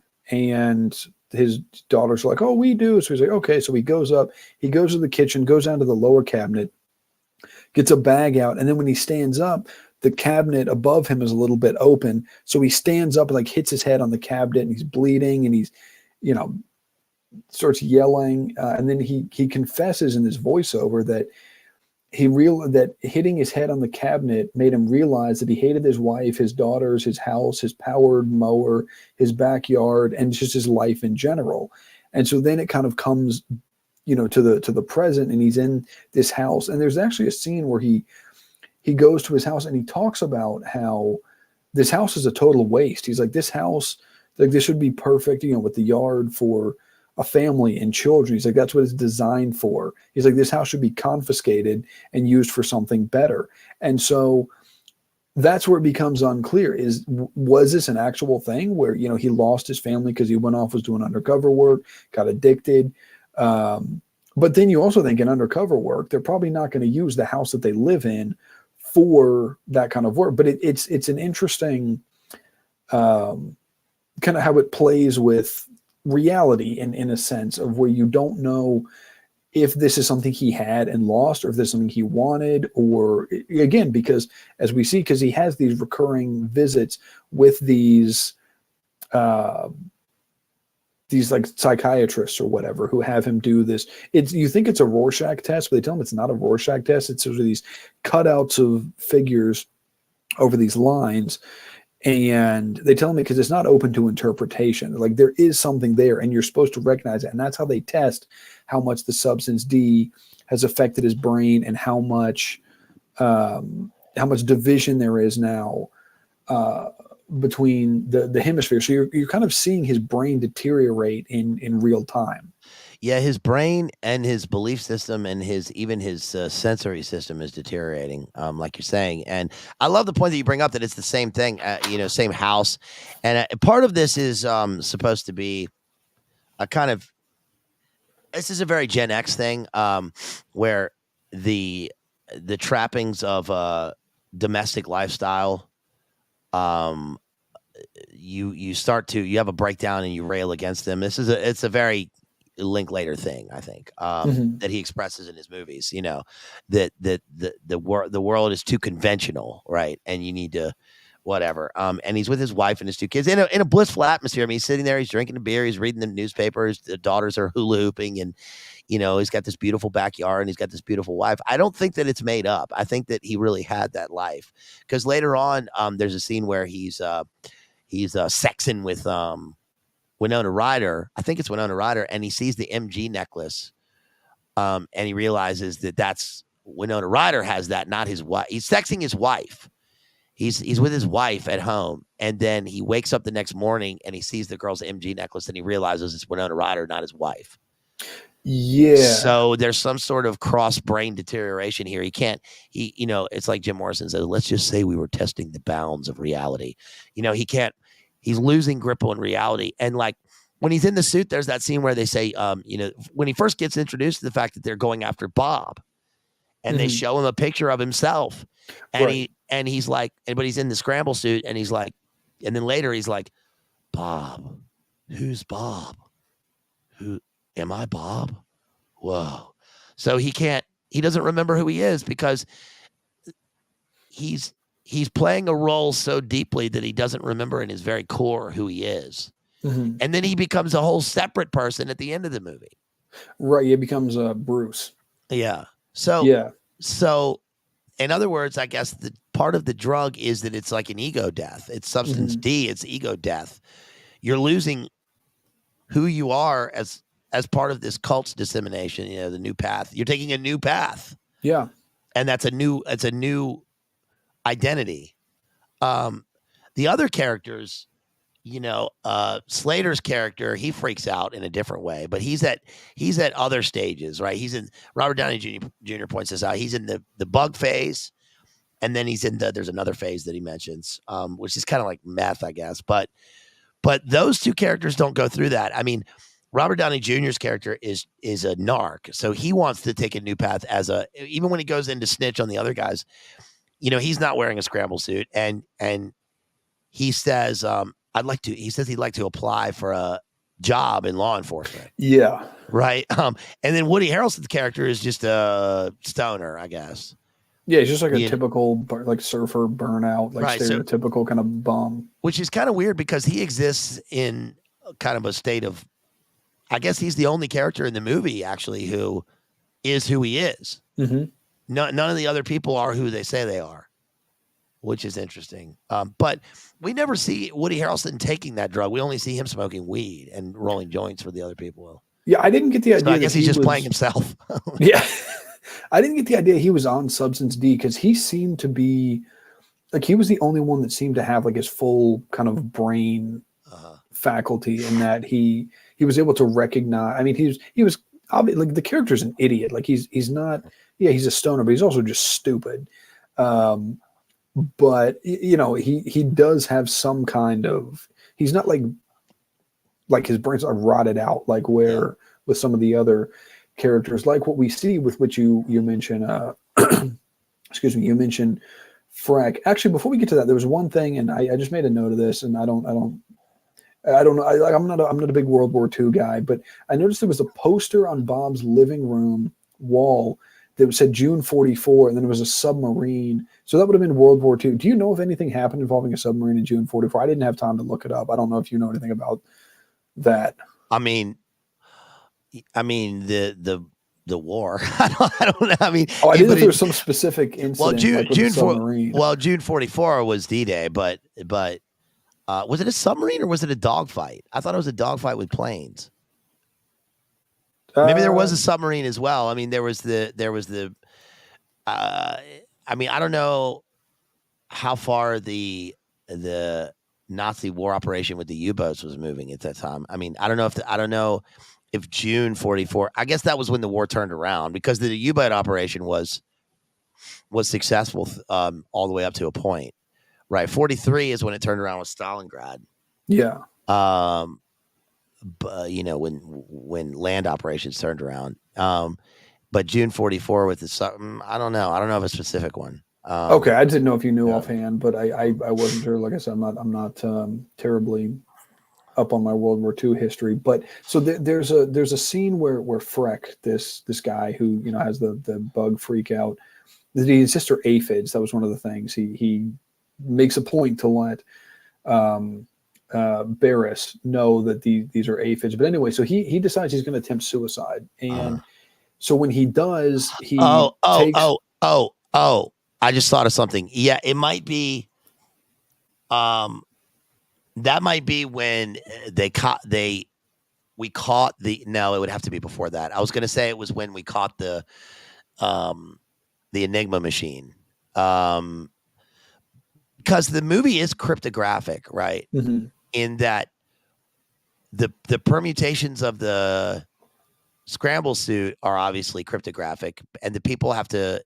You're looking at thousands of different people, so that it scrambles you from finding out a person's one identity. I think that it will show you the person's one identity in every million permutations, because if it's taking a survey of every image of every person, then you're going to have the actual person in one of the images, right?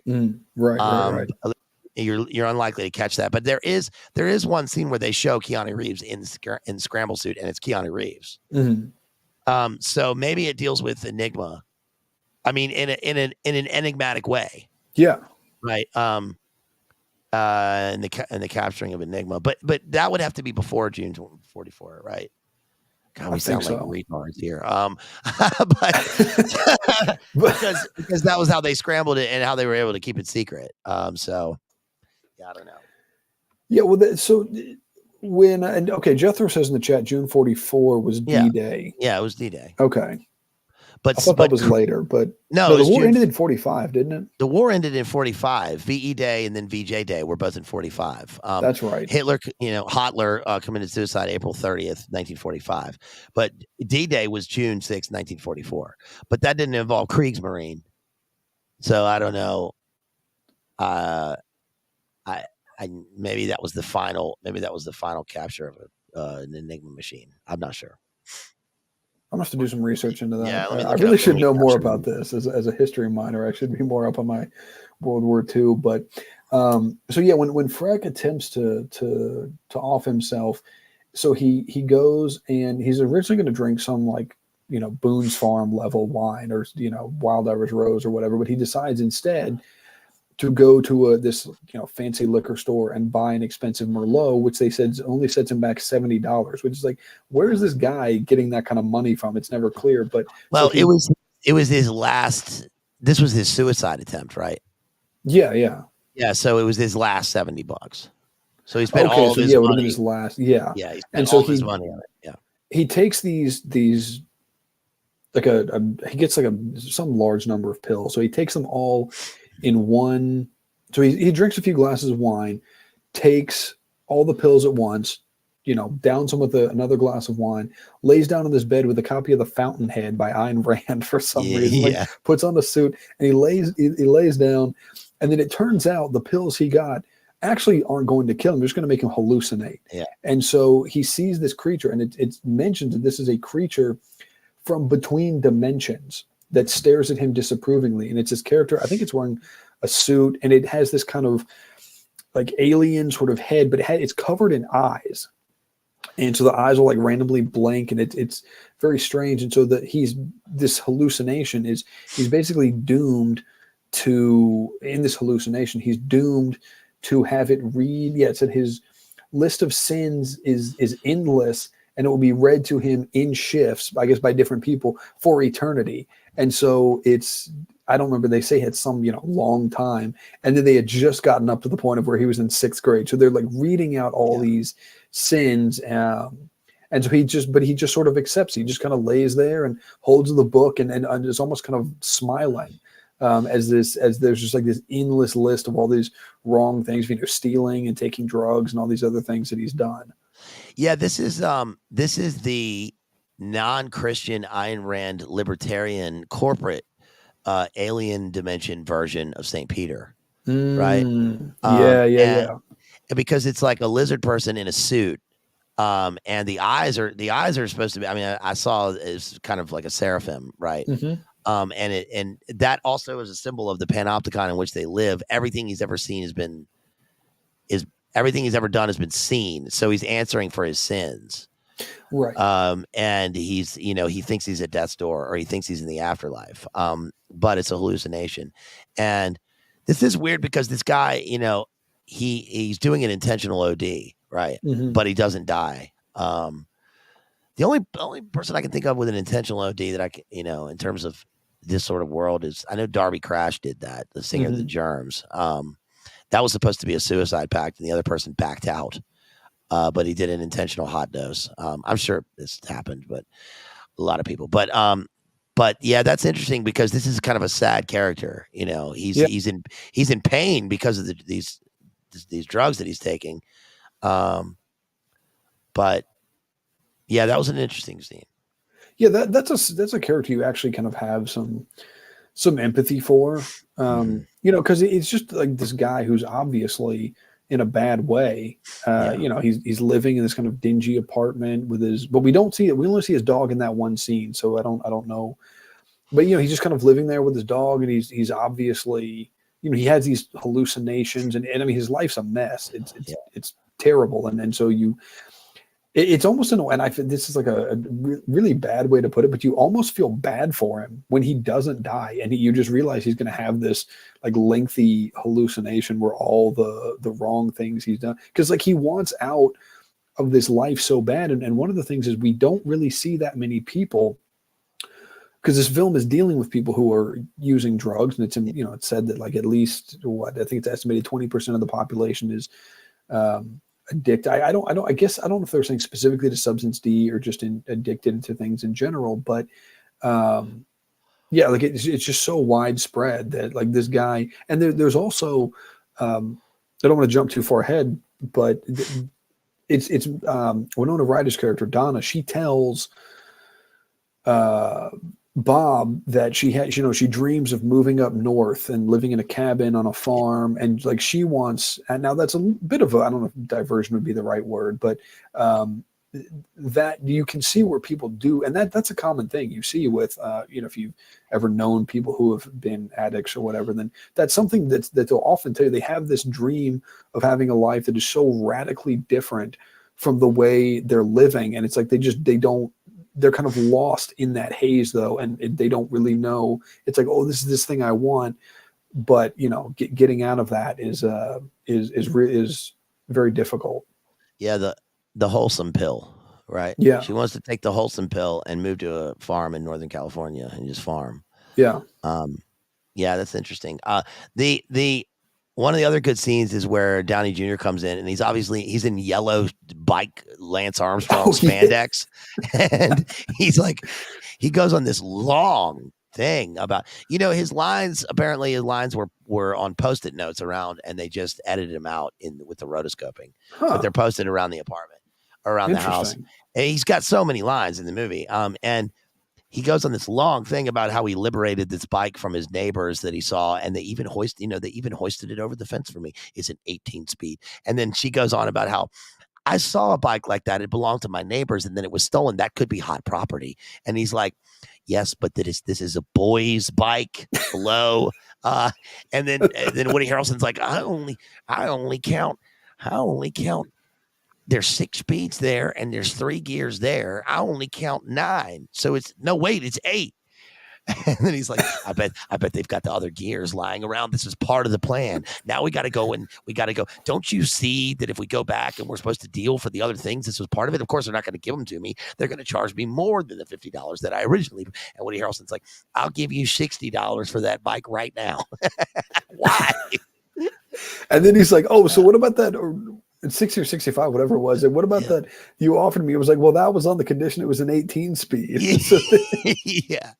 And so then they're like arguing and trying to figure out what are the gears on this bike? These gypsies, as they call them. Like, did they rip us off? Gypsy grifters. Yeah. Yeah. Gypsy grifters. Yeah. Yes. It was a really humorous scene. And so then in the chronologically, we are at what is by far the best part of the movie, because this is when the street prophet appears. So Keanu Reeves' character is walking down the street, just kind of shuffling down the street, and you hear this unmistakable voice Can't you see that they want to track and trace everything you do? They've got you poisoned. Oh, look, here they come. Look, fellas, I used to be like you before I woke up, and now, oh, here they come. Yeah, and then they tase Papa. Yeah, that is by far it is so good. It's such a good scene. So Alex is out there on the street and he's yelling to a bullhorn. There's only a few people around him who are kind of sitting there listening to him. And he's in front of this place. I think it was called, I wrote the name down. It was called Burger General, and it vaguely resembles the Alamo. And so he's out there and he says that, and the points he makes, like, this is so spot on. And he says, I wrote down some of these direct quotes where he says, the bigger this war gets, the more freedoms we lose, the more substance D is on our streets. Humanity wasn't meant to live like this. And then so this van, this like black van full of jackboot thugs pulls up. And he says, our very waking moment tracked and traced and scanned, and that it's time to stop submitting to tyranny and realize we're being enslaved. So then the van pulls up, and he's still, yelling through the bullhorn. He's like, "Uh-oh, it's our tax dollars at work to protect us from ourselves." Yes. And he implores them. He's like, tells them to stop selling out their own species, and he tells them, "I used to be one of you." And then that's when they hit him with this taser, and then like black bag him, and the van takes off. Yeah, perfect, dude. Yeah, I mean, perfect. Like, if you saw, God, especially if you saw this in 2006. Can you imagine living in Austin, like 23 years ago, and AJ is on public access, and he's literally out on the street with a bullhorn in front of a burger joint, or driving, because that's what he did, right? Is drive around town with a bullhorn just talking. And, and he's right. I mean, it's crazy. Yeah, it's crazy. It's crazy how sane it is. Yeah. Yeah, and I don't want to get too much into like Papa Ewok lore, but if y'all will indulge me, I was looking up something earlier. I think it was when I was trying to find the thumbnail for the video. Is I saw somebody. There you go. Yeah. I saw somebody mention that that Alex was basically playing the character that he was going to become, and when I saw that, I was like, this person doesn't know what he's talking about, because that's who he's always like. That's just a fundamental misunderstanding of who, because like you said, that was the thing, is going around with the bullhorn, and like he still does that. And so like that it's not that the things he's saying, it's not like he wasn't saying that before, he's been the same person. He's been saying a lot of the same things. And, a lot of this, and he's talked about this in interviews extensively, is that this was in an era where people, because he was speaking out against Bush, because he was speaking out against the war, people had a certain idea of him, to whereas people thought, oh, he's this, left-wing, progressive kind of guy. And now it's flipped to where people are like, oh, he's this far-right fascist kind of guy. And when in reality, it's people kind of projecting, like reading into things he's saying, usually out of context, and kind of misunderstanding what he's been saying all along. There's an idea of a Patrick Bateman, something illusory, but I'm simply not there. No, there's a deeper truth to what that person said, but it's not what they intended. And that is that we all are actors in our own lives. We all play characters. We all play characters of ourselves, but those characters are ourselves. Yeah. We all, the Latin persona, we all have a personality where we wear various masks in our own lives. You're one way with your parents, you're another way with your friends, you're another way with your girlfriend, you're another way with but that's all you. Those are just various facets of your personality. But that's what they try to get him on with the lawsuit, right? From when he got divorced, right? Oh, he said he's playing a character, right? And it's like, no, that's not what he intended with the statement, right? So I think that's interesting. I mean, and again, he is saying true things in this that certainly turned out to be true. If they weren't true then, I mean, this is height of War on Terror 2005, 2006, War on Terror, post-invasion, but those things have come to be hyper true now. Yeah. Right. So, it's like an ad hominem attack on a guy who's making a logical argument in terms of the film. And now look, yes, this is a film and that's scripted. I mean, it would be in the script, even if it's ad-libbed. This is still a guy making the same statement. So it's interesting that they say that. That reminds me of, because I kept thinking about this with the undercover thing, with you saying that if you've seen the film The Departed, which is one of my favorites, there's that scene where DiCaprio's undercover and he meets with Mark Wahlberg and Martin Sheen's characters, and he's like having a meltdown because he's been undercover for too long, and he's like, I can't keep doing this. I can't like be somebody who I'm not every effing day. And Mark Wahlberg's like, oh, what's a big deal? Most people do it every day. What's the matter, smart guy? Don't know any Shakespeare? Remember that? Yeah. Oh, that's classic. Yeah. Have you seen the movie that movie's based on a movie? Have you seen the movie that it's based on? Infernal Affairs? I have not. I've heard it's good, but I've not. That was a Hong Kong film, wasn't it? Yeah, it is. I've got the DVD. I've got the DVD that I bought in a Malaysian mall. Nice. Yes. Because all the movies, by the way, one interesting thing is that in Malaysia or probably in most places in Asia, buying movies is like going into the subway in New York, because all of them are they're all black market movies. They're all lifted. They're all stolen. And they have actual. I would go into the mall in Kuala Lumpur, the mall in KL. One of the malls is in Petronas Towers, and it's interesting because you go into the movie store, and everything there is a stolen movie. But it's in the Petronas. It's like it's pretty funny. I remember reading a quote from I think it was the director. It was somebody involved with making the Infernal Affairs. I think it was the director who said that he was asked about the Departed and what he thought of it, and it was something like, "Oh, I enjoyed the film, but there was too much swearing." That's a great. Look, I'm a Leo enjoyer. Jethro's not going to like that, but I'm a Leo enjoyer, and I love that. I saw it like 3 times in the theater. I love that movie. And it's another movie where Martin Scorsese plays music throughout the entire movie. Yeah, right. But I like the scene where they're playing Pink Floyd, and he gets with the girl, and it's a cool. I like. It's a cool movie, dude. It's good. I also think last thing on this, because this is not a Departed analysis, but I maintain that Mark Wahlberg and Alec Baldwin's roles, those were two of the funniest roles those two have ever played. Like, because the Patriot Act. Yeah, it's because one thing I love about that is if you watch in that scene, like his sweat stains change place depending on the shot. Ray Winstone is great in that. Oh, movie. He was great in that. Jack Nicholson is playing Jack Nicholson, and it's also. It's about, what's the name of the gangster, the Boston gangster? Whitey Bulger. Well, it's about Whitey Bulger, right? And it's about microprocesses, right?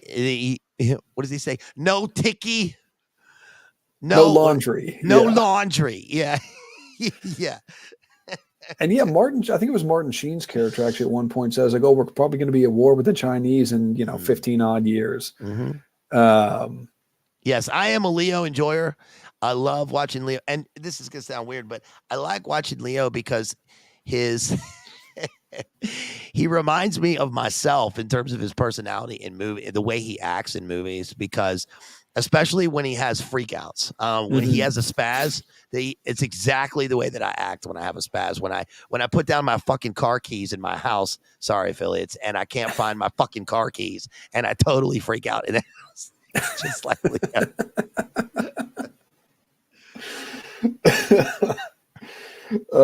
That happened to me last weekend. I was like, all right, I got my phone, I got my keys, I got my cigarettes and my lighter. Where's my lighter? So I looked for my lighter. I found my lighter, but then I lost my phone.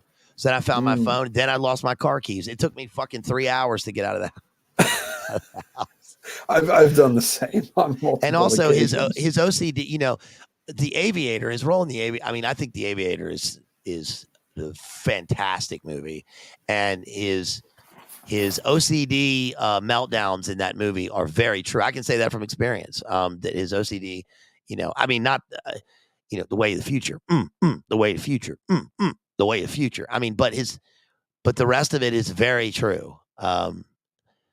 So anyway, yeah, I like Leo. But so then what happens? No, he's a good actor for sure. So then Donna comes riding up, and Bob, I guess he gets in the car with her, and that's when they kind of drive off, and that's when she talks about moving up north. But I don't think we ever actually see her ever using drugs, but she's holds down or as we're shown so far, right? There's a twist with this character, but as we see, she mentions like, oh, sometimes when after I've had a long day at work, I just want to unwind or whatever. So it's implied that that she's like a functional cocaine addict, but we never actually see her using cocaine. I don't think we ever so much as see her using even smoking weed. And so Bob tells her, he's out of concern, he tells her like, oh, you have a habit, and she says we all do. And the implication there I took from it is meaning that like I wasn't exactly sure. She seemed to imply that everyone in the world like is an addict or has a habit in some kind of way. But then you kind of wonder, okay, is that accurate? At least in that film, where like everybody is addicted, or is this influenced by her surroundings because all the people she's around are addicts? Because like I said, you have the people at the beginning at the lodge who don't appear. I mean, who's to know because of the rates of addiction in the film, but don't appear to be addicts. And then we have like the street prophet who doesn't appear to be. He's addicted to reality. Yeah, he's addicted. Yeah, exactly. Addicted to reality. But so my point being is that we don't really see her interact with anybody who isn't a drug user in some sense. And so then, this is where, like you're saying, when Bob brings home this woman who seems to be buying drugs from him, who kind of looks like his wife. But then one of the things I thought was almost too obvious was if you notice in the alarm clock, the time, because there was a clock like up on the headboard, and the time was 4:20. And which I was kind of like, okay. But so then he has this kind of hallucination. I don't know if you'd call it hallucination, but she then turns into Donna. And then he kind of starts freaking out, but then he kind of because they're asleep after engaging in adult activities, and it's unclear. But then she turns back into this blonde woman, and so he's kind of trying to figure it out. And so then he goes back to the office. He's wearing his skin suit, his scramble suit, his human animal chimera lizard skin suit. Yeah, exactly. Yeah. And he's watching a replay of him engaging in this activity with this woman because it's like 6, 9, 8 different screens, whatever it is, on this one screen. And then I wrote down like auto voyeurism. That's kind of what it feels like. Is he's basically spying on himself. And he's going back and watching these adult activities he's engaging in. And so, but then he notices on the tape that transition actually happens to where she becomes Donna and then not. And so he has some kind of, futuristic thing where he can pull that image out, and it, puts in this other machine. It's like floating, and he's kind of running it back and forth, and she does turn into Donna. And so then you wonder, is that some kind of trick with the software? Is this like a supernatural kind of thing? Is this just his brain kind of further deteriorating? So that was sort of unclear. I don't know. What would you think about that? I thought that was, again, the melting down of his brain and his losing grip on reality, and that he thought it was his wife, but it's her, right? Yeah. But wait, did it turn into his wife? I thought it turned into Donna. Maybe it was his wife. Yeah, and so then okay, I had that wrong. Yeah, so then he we sense that he's going down the well, right? Until finally, I kind of lose it at the end of the film. I mean, we find out the detective, the other detective, his handler, says that no, we used you. We were after this Bob character, like we were after Bob, and that's you, and we put you in the house, but we're actually not after you, because the rest of the film they're saying we're after Bob, and he is Bob. And they're saying Bob is the major guy in this drug syndicate. And then they say, no, we're not actually after Bob. And then Robert Downey Jr., Bob Downey Jr., comes in and he snitches one more time, but then they arrest him for his own protection. Right? This is what they say. But then he tells Keanu Reeves, no, we were actually after him. So it's weird because they're after this one character that then changes to somebody else, and then changes to somebody else. And then they have Winona Ryder is part of it. She's in the scramble suit, and Keanu Reeves is in a scramble suit, and Downey Jr. is not, but he's also a narc. Right. So who's who? So in other words, the resolution at that point is nobody is who they say they are, and nobody really has an identity. And the drugs have infected every single person. But it's not the drugs doing it. It's obviously the state of mind of the world. Precisely. Yeah. So yeah, and anybody can be a criminal and anybody can be a victim, I guess. Yeah. No, I feel like an idiot because that obviously was his wife, and I was thinking it was not because they kind of look similar. But no, yeah, that's a very good point. It sort of plays with reality of like you said, who's who, and then that's where there's the scene where Bob's kind of lamenting that this house is going to waste. Like there should be children should be playing in the yard. Somebody should confiscate this, put it to better use. But then there's a really poignant scene where he kind of walks into his house and he's there alone. Bob does, and he lays down on the couch and he remarks that what watches it, because he knows there's all the surveillance stuff in the house, and he remarks that he knows that what watches him is not human.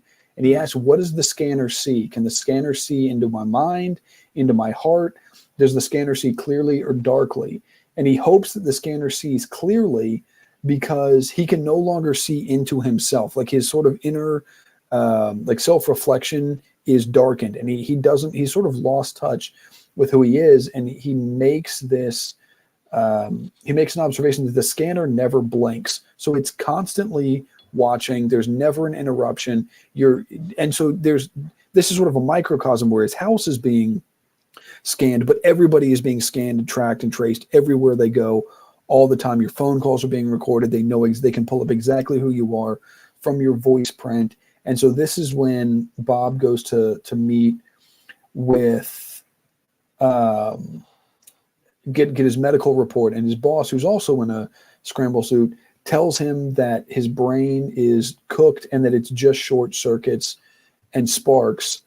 And then, his boss is actually revealed to be Donna. I think that comes a little bit later, but she tells him that someday he'll be able to see as he did before. So it's showing that, and you don't really realize it because I don't think she's revealed that it's her under the scramble suit, but it's sort of showing that she knows what, could have alluding to the idea that she knows what he was saying when he was under surveillance in his house, because he's saying, I'm like, some of my self-reflection is darkened. I can't see who I am. And so, but then she tells him, so someday you will see as you did before. So it's kind of implied that she also is watching him through this surveillance equipment in his home. Yeah. What does Blake say about this? Blake has, it's the Blake quote about, it's the Blake Neoplatonic quote. Rambo quotes it. He says, hold on, let me think of it. He says, although we live in the subconscious, our pale reason hides the infinite from us. Oh God, what's the rest of the quote? Our pale reason hides the infinite from us. So in other words, one day you'll see the truth. And that also, ties in with the Scanner Darkly quote, right? They're watched by the, like Maddie points out there, the HAL 9000. It's the cold eye of technology and the all-seeing eye. watching them all the time, non-blinking. But this makes me think of, I use this as my epigraph in the book that I'm writing in Monarch. In Julius Caesar, Brutus, I pulled this up. Brutus says, "No, Cassius, for the eye sees not itself, but by reflection, by some other things." And Cassius says, "'Tis just, and it is very much lamented, Brutus, that you have no such mirrors as will turn your hidden worthiness into your eye, that you might see your shadow." In other words, we never see ourselves. We never see ourselves, but by reflection. Isn't that profound? I mean, you never are able to see yourself, but by reflection, and the reflection is in a glass darkly. The mirror is a glass. So you can never see into yourself, but by reflection through some tainted glass, which is why in the Matrix, of course, he walks into the mirror. So he's walking into himself. Or in, what else was I just thinking of? I can't remember what I was thinking of, but yeah, he can't ever see himself. And he's lost touch with reality in a sense, where he becomes another person. He walks through another mirror in a sense when he becomes Bruce, like you said, and they take him to the new path for rehab. He has to go. She says, we know that there are places where you can go, but don't send him to that place. That's the worst place to send him. They send him to the GMO corn farm where they're making the drugs. Yeah, because he gets taken to this. Donna takes him to this, who's soon to be revealed to actually be named Audrey, the Winona Ryder character. She takes him to this new path rehab, and he kind of comes in the door, falls down, gets sick, and then these orderlies or nurses or whatever they are come out, and they're like, "Substance D," and she's like, "Yeah," and one of them just goes, "Huh, loser."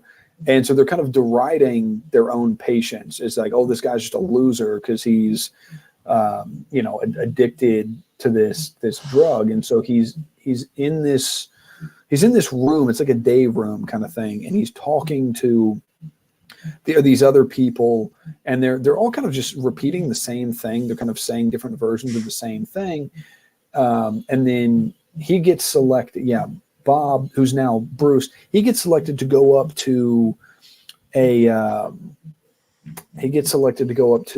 this farm and work there.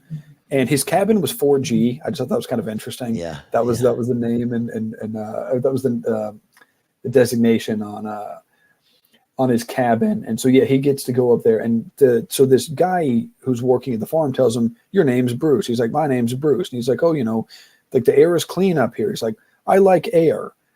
And that's like he's sort of repeating. That's one thing that we all have in common, Bruce. We all love oxygen. We all breathe the same air. Which is it's kind of sad, but it's kind of funny.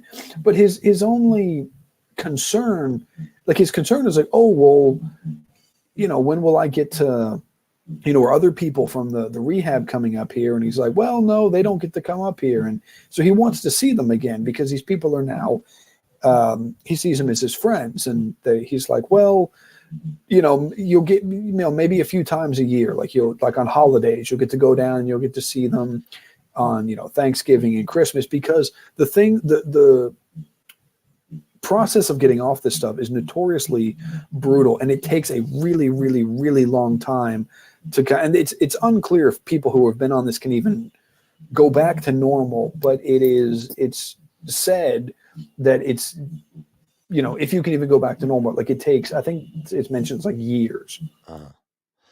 Yeah, well, I mean, I guess that mirrors reality, right? If you were, if you're a lifelong, opiate addict, you'll always be, but you'll be in recovery, I suppose. But it will take years for you to get back to, because of even the small addictive behaviors. But this one puts it into a synthesis, right, where he can't even think. But at the end of the movie, when he's walking through the Monsanto cornfield, and the executives, come up to him, that finds him with the assistant guy, and he sees the field of the blue flowers that make the drug, and they say, "No, you don't really see those. They're not really there." But then he picks one of them and puts it in his boot. Right.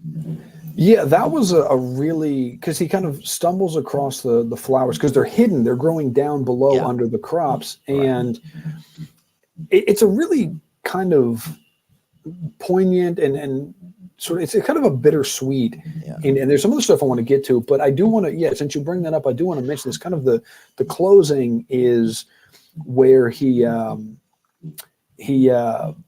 is in this and it's something's coming through where he's like, I recognize these, and he knows there's something going on with these flowers, but he can't quite place it, and they're kind of gaslighting him about, oh, you don't know what these are. But his only concern, because his memory has basically been wiped, and but he sees these flowers, and it's he's in this drab field where it's just like these boring crops, and he's just kind of out there by himself. He is on a field. He is in a field farming. Yeah, like Winona Ryder's vision of the future would be. That's a good point. Yeah. So he technically is like in this happy place away from the world, I suppose. Yeah, because he does ask her if he can come along, and she says something like, I hope you can. But then like you mentioned, he finds this flower, and so he like picks one and puts it in his boot, and his only concern is because he says in 3 months I'll get to go back for Thanksgiving and show this thing to my friends, because that's like his only concern is finding this kind of beautiful thing out in nature that he just wants to show his friends. So it's almost childlike in a sense. Yeah. So is that supposed to be a token? It's a totem, a token, a talisman, a symbol of his former life. It's also it's a beautiful flower, but it's a toxic flower. This is based on a real flower. There is a flower like this blue flower. But yeah, he finds it, and it's supposed to be a symbol of beauty, but also of his former life, I suppose. But I guess, it's sad because he ends the movie in this childlike state of wonder, says Sam Hyde. But it's because his brain is dead. And so it is, and it ends on a poignant note, like you mentioned. I mean, even the music at the end of the movie, and then they give this dedication at the end. This is to all the people that have been lost in this war. And those are all synthetic names, I suppose.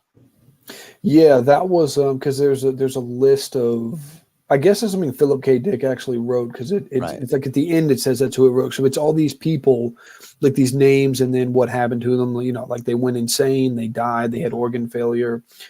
But to go back just for a second, so Bruce gets sent off to this farm, excuse me, and then Donna, who is now called Audrey, who's revealed to be a cop and was kind of his handler, and who's actually not on cocaine. She goes to this, I think it was that same Burger General place that the Street Prophet was outside of. And so they're sitting there eating, and this guy, Mike is his name. He's also a cop.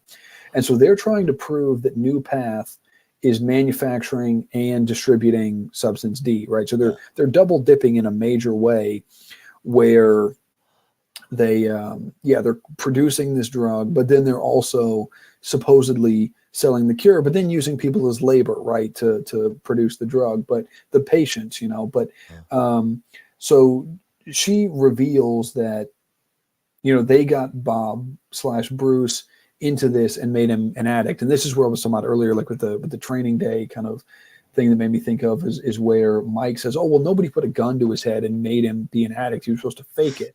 And so then Mike has this kind of speech where he reveals that he believes that God's MO is to transmute evil into good, but the process is hidden below the surface of our reality and will only be revealed later. But it's sort of this, I guess you say, pragmatic type of view of where, like, oh, well, if we have to, take some of these guys and like destroy their brains and send them off to, some farm to spray crops for a few years or whatever, then he said, well, our children's children are not going to know how things were, that this is just going to be maybe like the people who died in the process of this will just be a footnote in a history book. And so his vision is kind of a better world where we can eradicate, the drugs and the addiction, and that's his view, that his grandchildren will have no idea about this world where, kind of like, if you've seen the videos of certain places, like in parts of California and Philadelphia, where you have these whole streets where it's just like zombies, people who are like standing up but completely leaned over, people, passed Yeah, out, they're like, nodding, pissing yeah. themselves on the sidewalk. Yeah. Yeah, people just nodded off like in droves. So that's kind of what we're seeing now, is his vision of what the world that he has determined his grandchildren will know nothing about. Yeah, my friend talks about how when he rides the LIRR into Grand Central every day, he has to kick the junkies out of the way. Like, they're just everywhere, Yeah. sad. But, I remember the quote that I was trying to think of earlier, and it's from Rimbaud in his diaries, and he's talking about, and Jim Morrison later quotes this. He amalgamates two of the quotes into one, and it comes from Blake. I believe in a long, prolonged derangement of the senses to attain the unknown. Although I live in the subconscious, our pale reason hides the infinite from us. So that's pretty much what the movie is, and what they're talking about there. So it is a good, it's a good film. And I'm glad you brought it up. It's one that I avoided after trying to watch for a while. In the end, part of the difficulty is that the content of the movie lends itself to the form, but that makes it makes my attention go, I don't have a short attention span. I've got I have a stamina, but even this movie sort of makes me go off when I'm watching it because of the nature of the content. So it's good. I've never seen Waking Life, which is the other Richard Linklater movie that AJ's in. I've never seen that. I've seen Before Sunset and Dazed and Confused and the other Linklater movies, but yeah, it's an interesting film. And listen, speaking of the burger joint, man, that made me hungry. That AJ burger joint. Listen, if you like the stream, please share it and like it so we can get Coot's numbers up here. We had a good, pretty decent size. We had a lot of our friends here in the chat. Thank you for coming. I hope people watch this later. And please think about supporting us. You can donate by donating to the chat. It's in the chat all over the place. It's in the video description. There you go. Jason just dropped it again. You can donate to Cooter, Real Cooter Brown here, Maddie, and we're gonna share this. Thank you, Jason. I saw Jason sent me $8 on PayPal, so we'll share that. With $4, that'll get me a nice dollar menu at McD's. And I've got a lot of shout outs on my own channel for people that have been donating. So, did you get any super chats, Maddie? I don't think so. Let me check.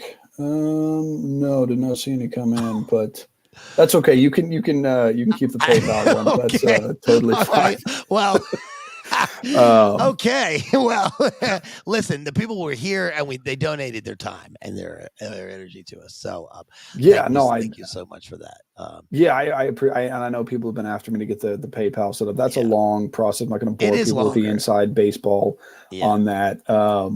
But you need to get those up so people can give you have multiple ways of donating to you, Maddie. That's that's always nice. But we did jump up in. I'm going to shout out to everybody who subscribed today. We did jump up. I think I had 157 when I logged on to post the because I had to edit some things on the YouTube side when I put the stream up, and we were at 157, and then when I opened it up.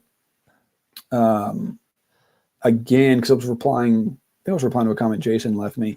I noticed we were up to 162 just today. So getting the numbers up a little bit. So huge thank you to everybody. We got to get those numbers up.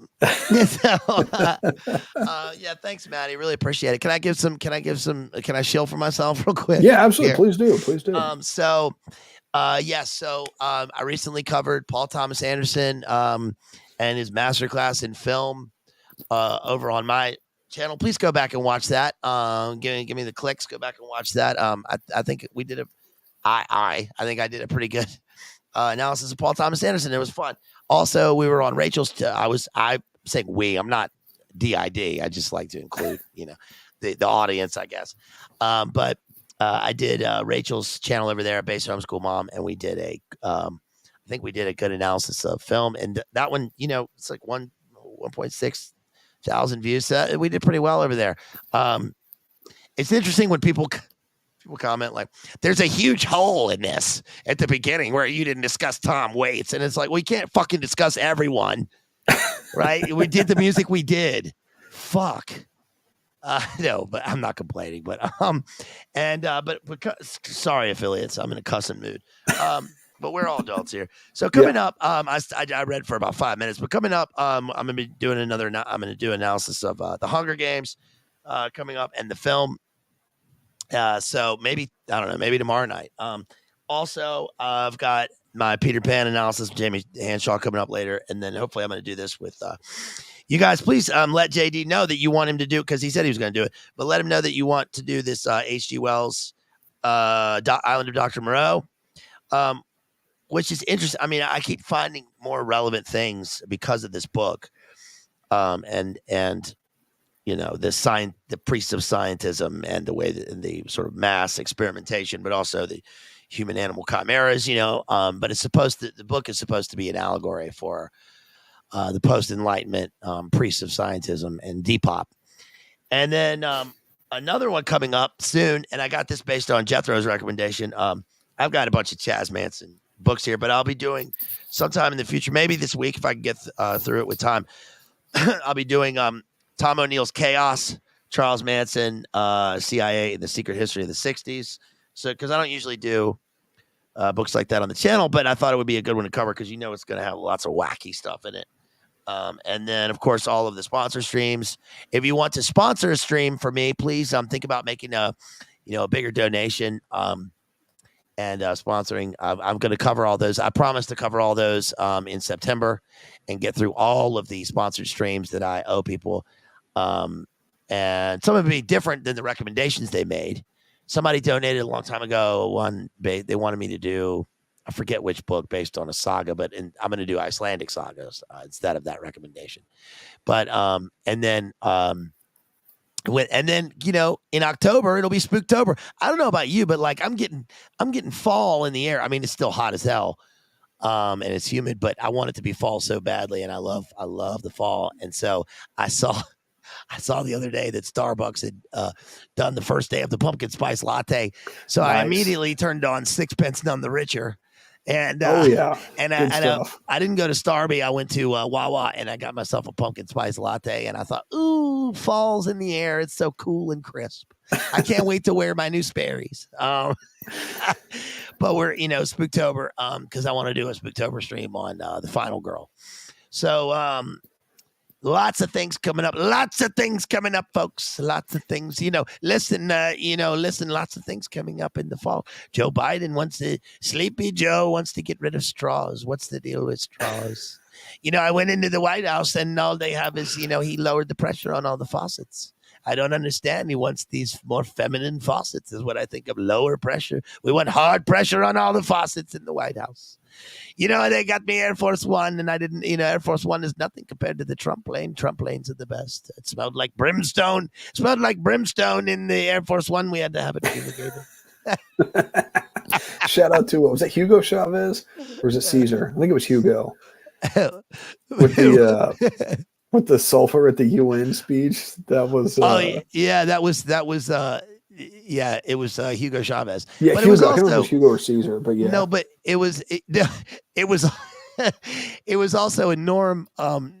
Norm did that award ceremony where he brought out Johnny Two Feathers, and Johnny Two Feathers says, "I'm here to represent all of the indigenous people because this theater, every ground on which you're sitting, was stolen from my people. This theater stinks of blood."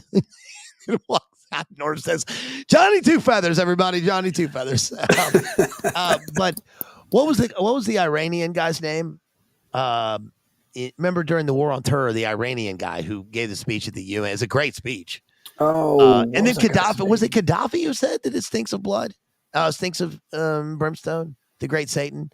There were like 3 different people who gave speeches that actually turned out a lot of it was, it was the Iranian guy, Soleimani, not Soleimani. That was the guy Trump killed. Yeah, that's the guy Trump. He was the general. Was that him or was it somebody else? No, it was the president guy. What was that guy's name? I can't think. Not of it. Khomeini, not him. The guy after that. Fuck. I'm never gonna remember. Somebody in the chat, tell me what the Iranian guy's name was that wore the suit. Where's Jethro? He knows all this during stuff. the Bush era. Comes up with names. I gotta look this up before we leave. Damn it. But yeah, while you're doing that, I do have some. I'm starting a new job, but that won't be until next week. So I've got this week to chill. So I'm gonna try to get a few streams in. I've got a book I'm working on that I'm gonna. It's a pretty short one, so I'm gonna try to get a stream on that one. It'll tie in with the drug. It's another drug stream, so it's that one should be interesting. And then I've got a huge, long doc of news stories to get into. I've been kind of out of that for a minute, but like I said earlier, but. I am planning to do a little bit on that, and then so this book stream I was talking about, it'll kind of be like a recent history sort of stream. So it was definitely. You were right. It was Chavez who said that it smells like sulfur, and then it was Ahmadinejad. That's it. Ahmadinejad. Yeah, remember that guy? Yeah. That was the Iranian guy. Yeah, that's the Iranian president. Yeah, and then I think it was what Gaddafi who had the other speech. Well, Gaddafi had the great thing where they wouldn't rent a hotel room to him when he was in New York, so he set up his tents in Central Park. He had he has the big Berber desert tents, and he had his female. Have you ever seen his bodyguards? Those women. Yeah, he's got those hot. Yeah, that was cool, dude. He was dripping, dude. That guy did some drip. R.I.P. Colonel Gaddafi. That was sad. What book are you covering? Did you say? It's this one. It's I found an excerpt of this book on a blog the other day, and it's by Oswaldo Zavala. It's called "Drug Cartels Do Not Exist." Narco trafficking and culture in the U.S. and Mexico.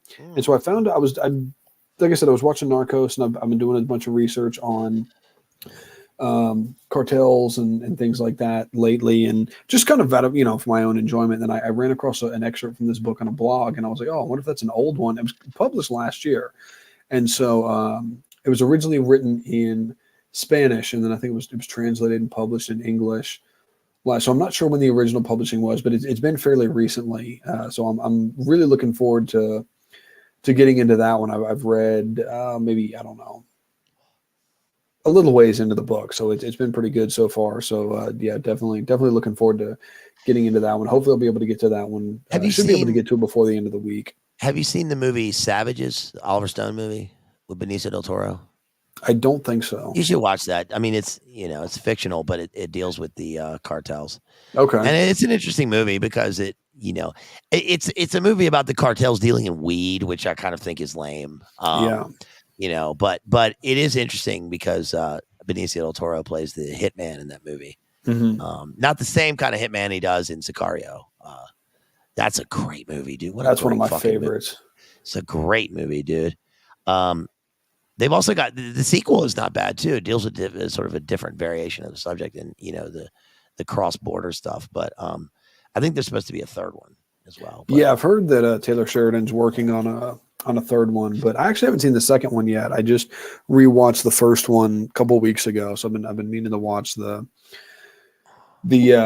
second one. So I've heard it was pretty good. Anyway, that was. I don't know if you got anything else you want to throw out on this one. About it. I think that's about it. I had fun here. Hope everybody has a good week.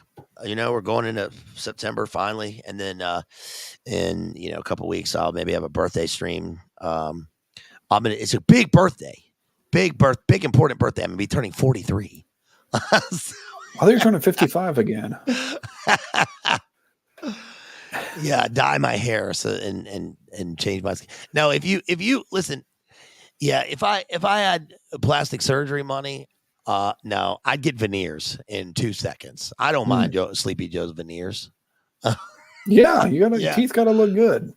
Yeah, they gotta look good. They gotta look good for those cameras. No, but we're gonna have a birthday stream, I guess, coming up in September, and hope everybody's doing well out there and chilling. I got to see my one of my friends this weekend, so that was cool. And shit, nothing else happening. It's the same old shit, right? Nice. So, all right, y'all. That's about all I got. Yeah, huge thanks everybody who was hanging out in the chat. Huge thanks to BLA for coming back on the show. I'm sure he'll be back on here soon, and we'll do another movie stream. And yeah, thanks everybody in the chat. Thanks everybody who's clicked like. I don't know how many likes we're up to, but yeah, if you've enjoyed the stream, click like, leave a comment, and you can follow me on Instagram at Digital Minefield.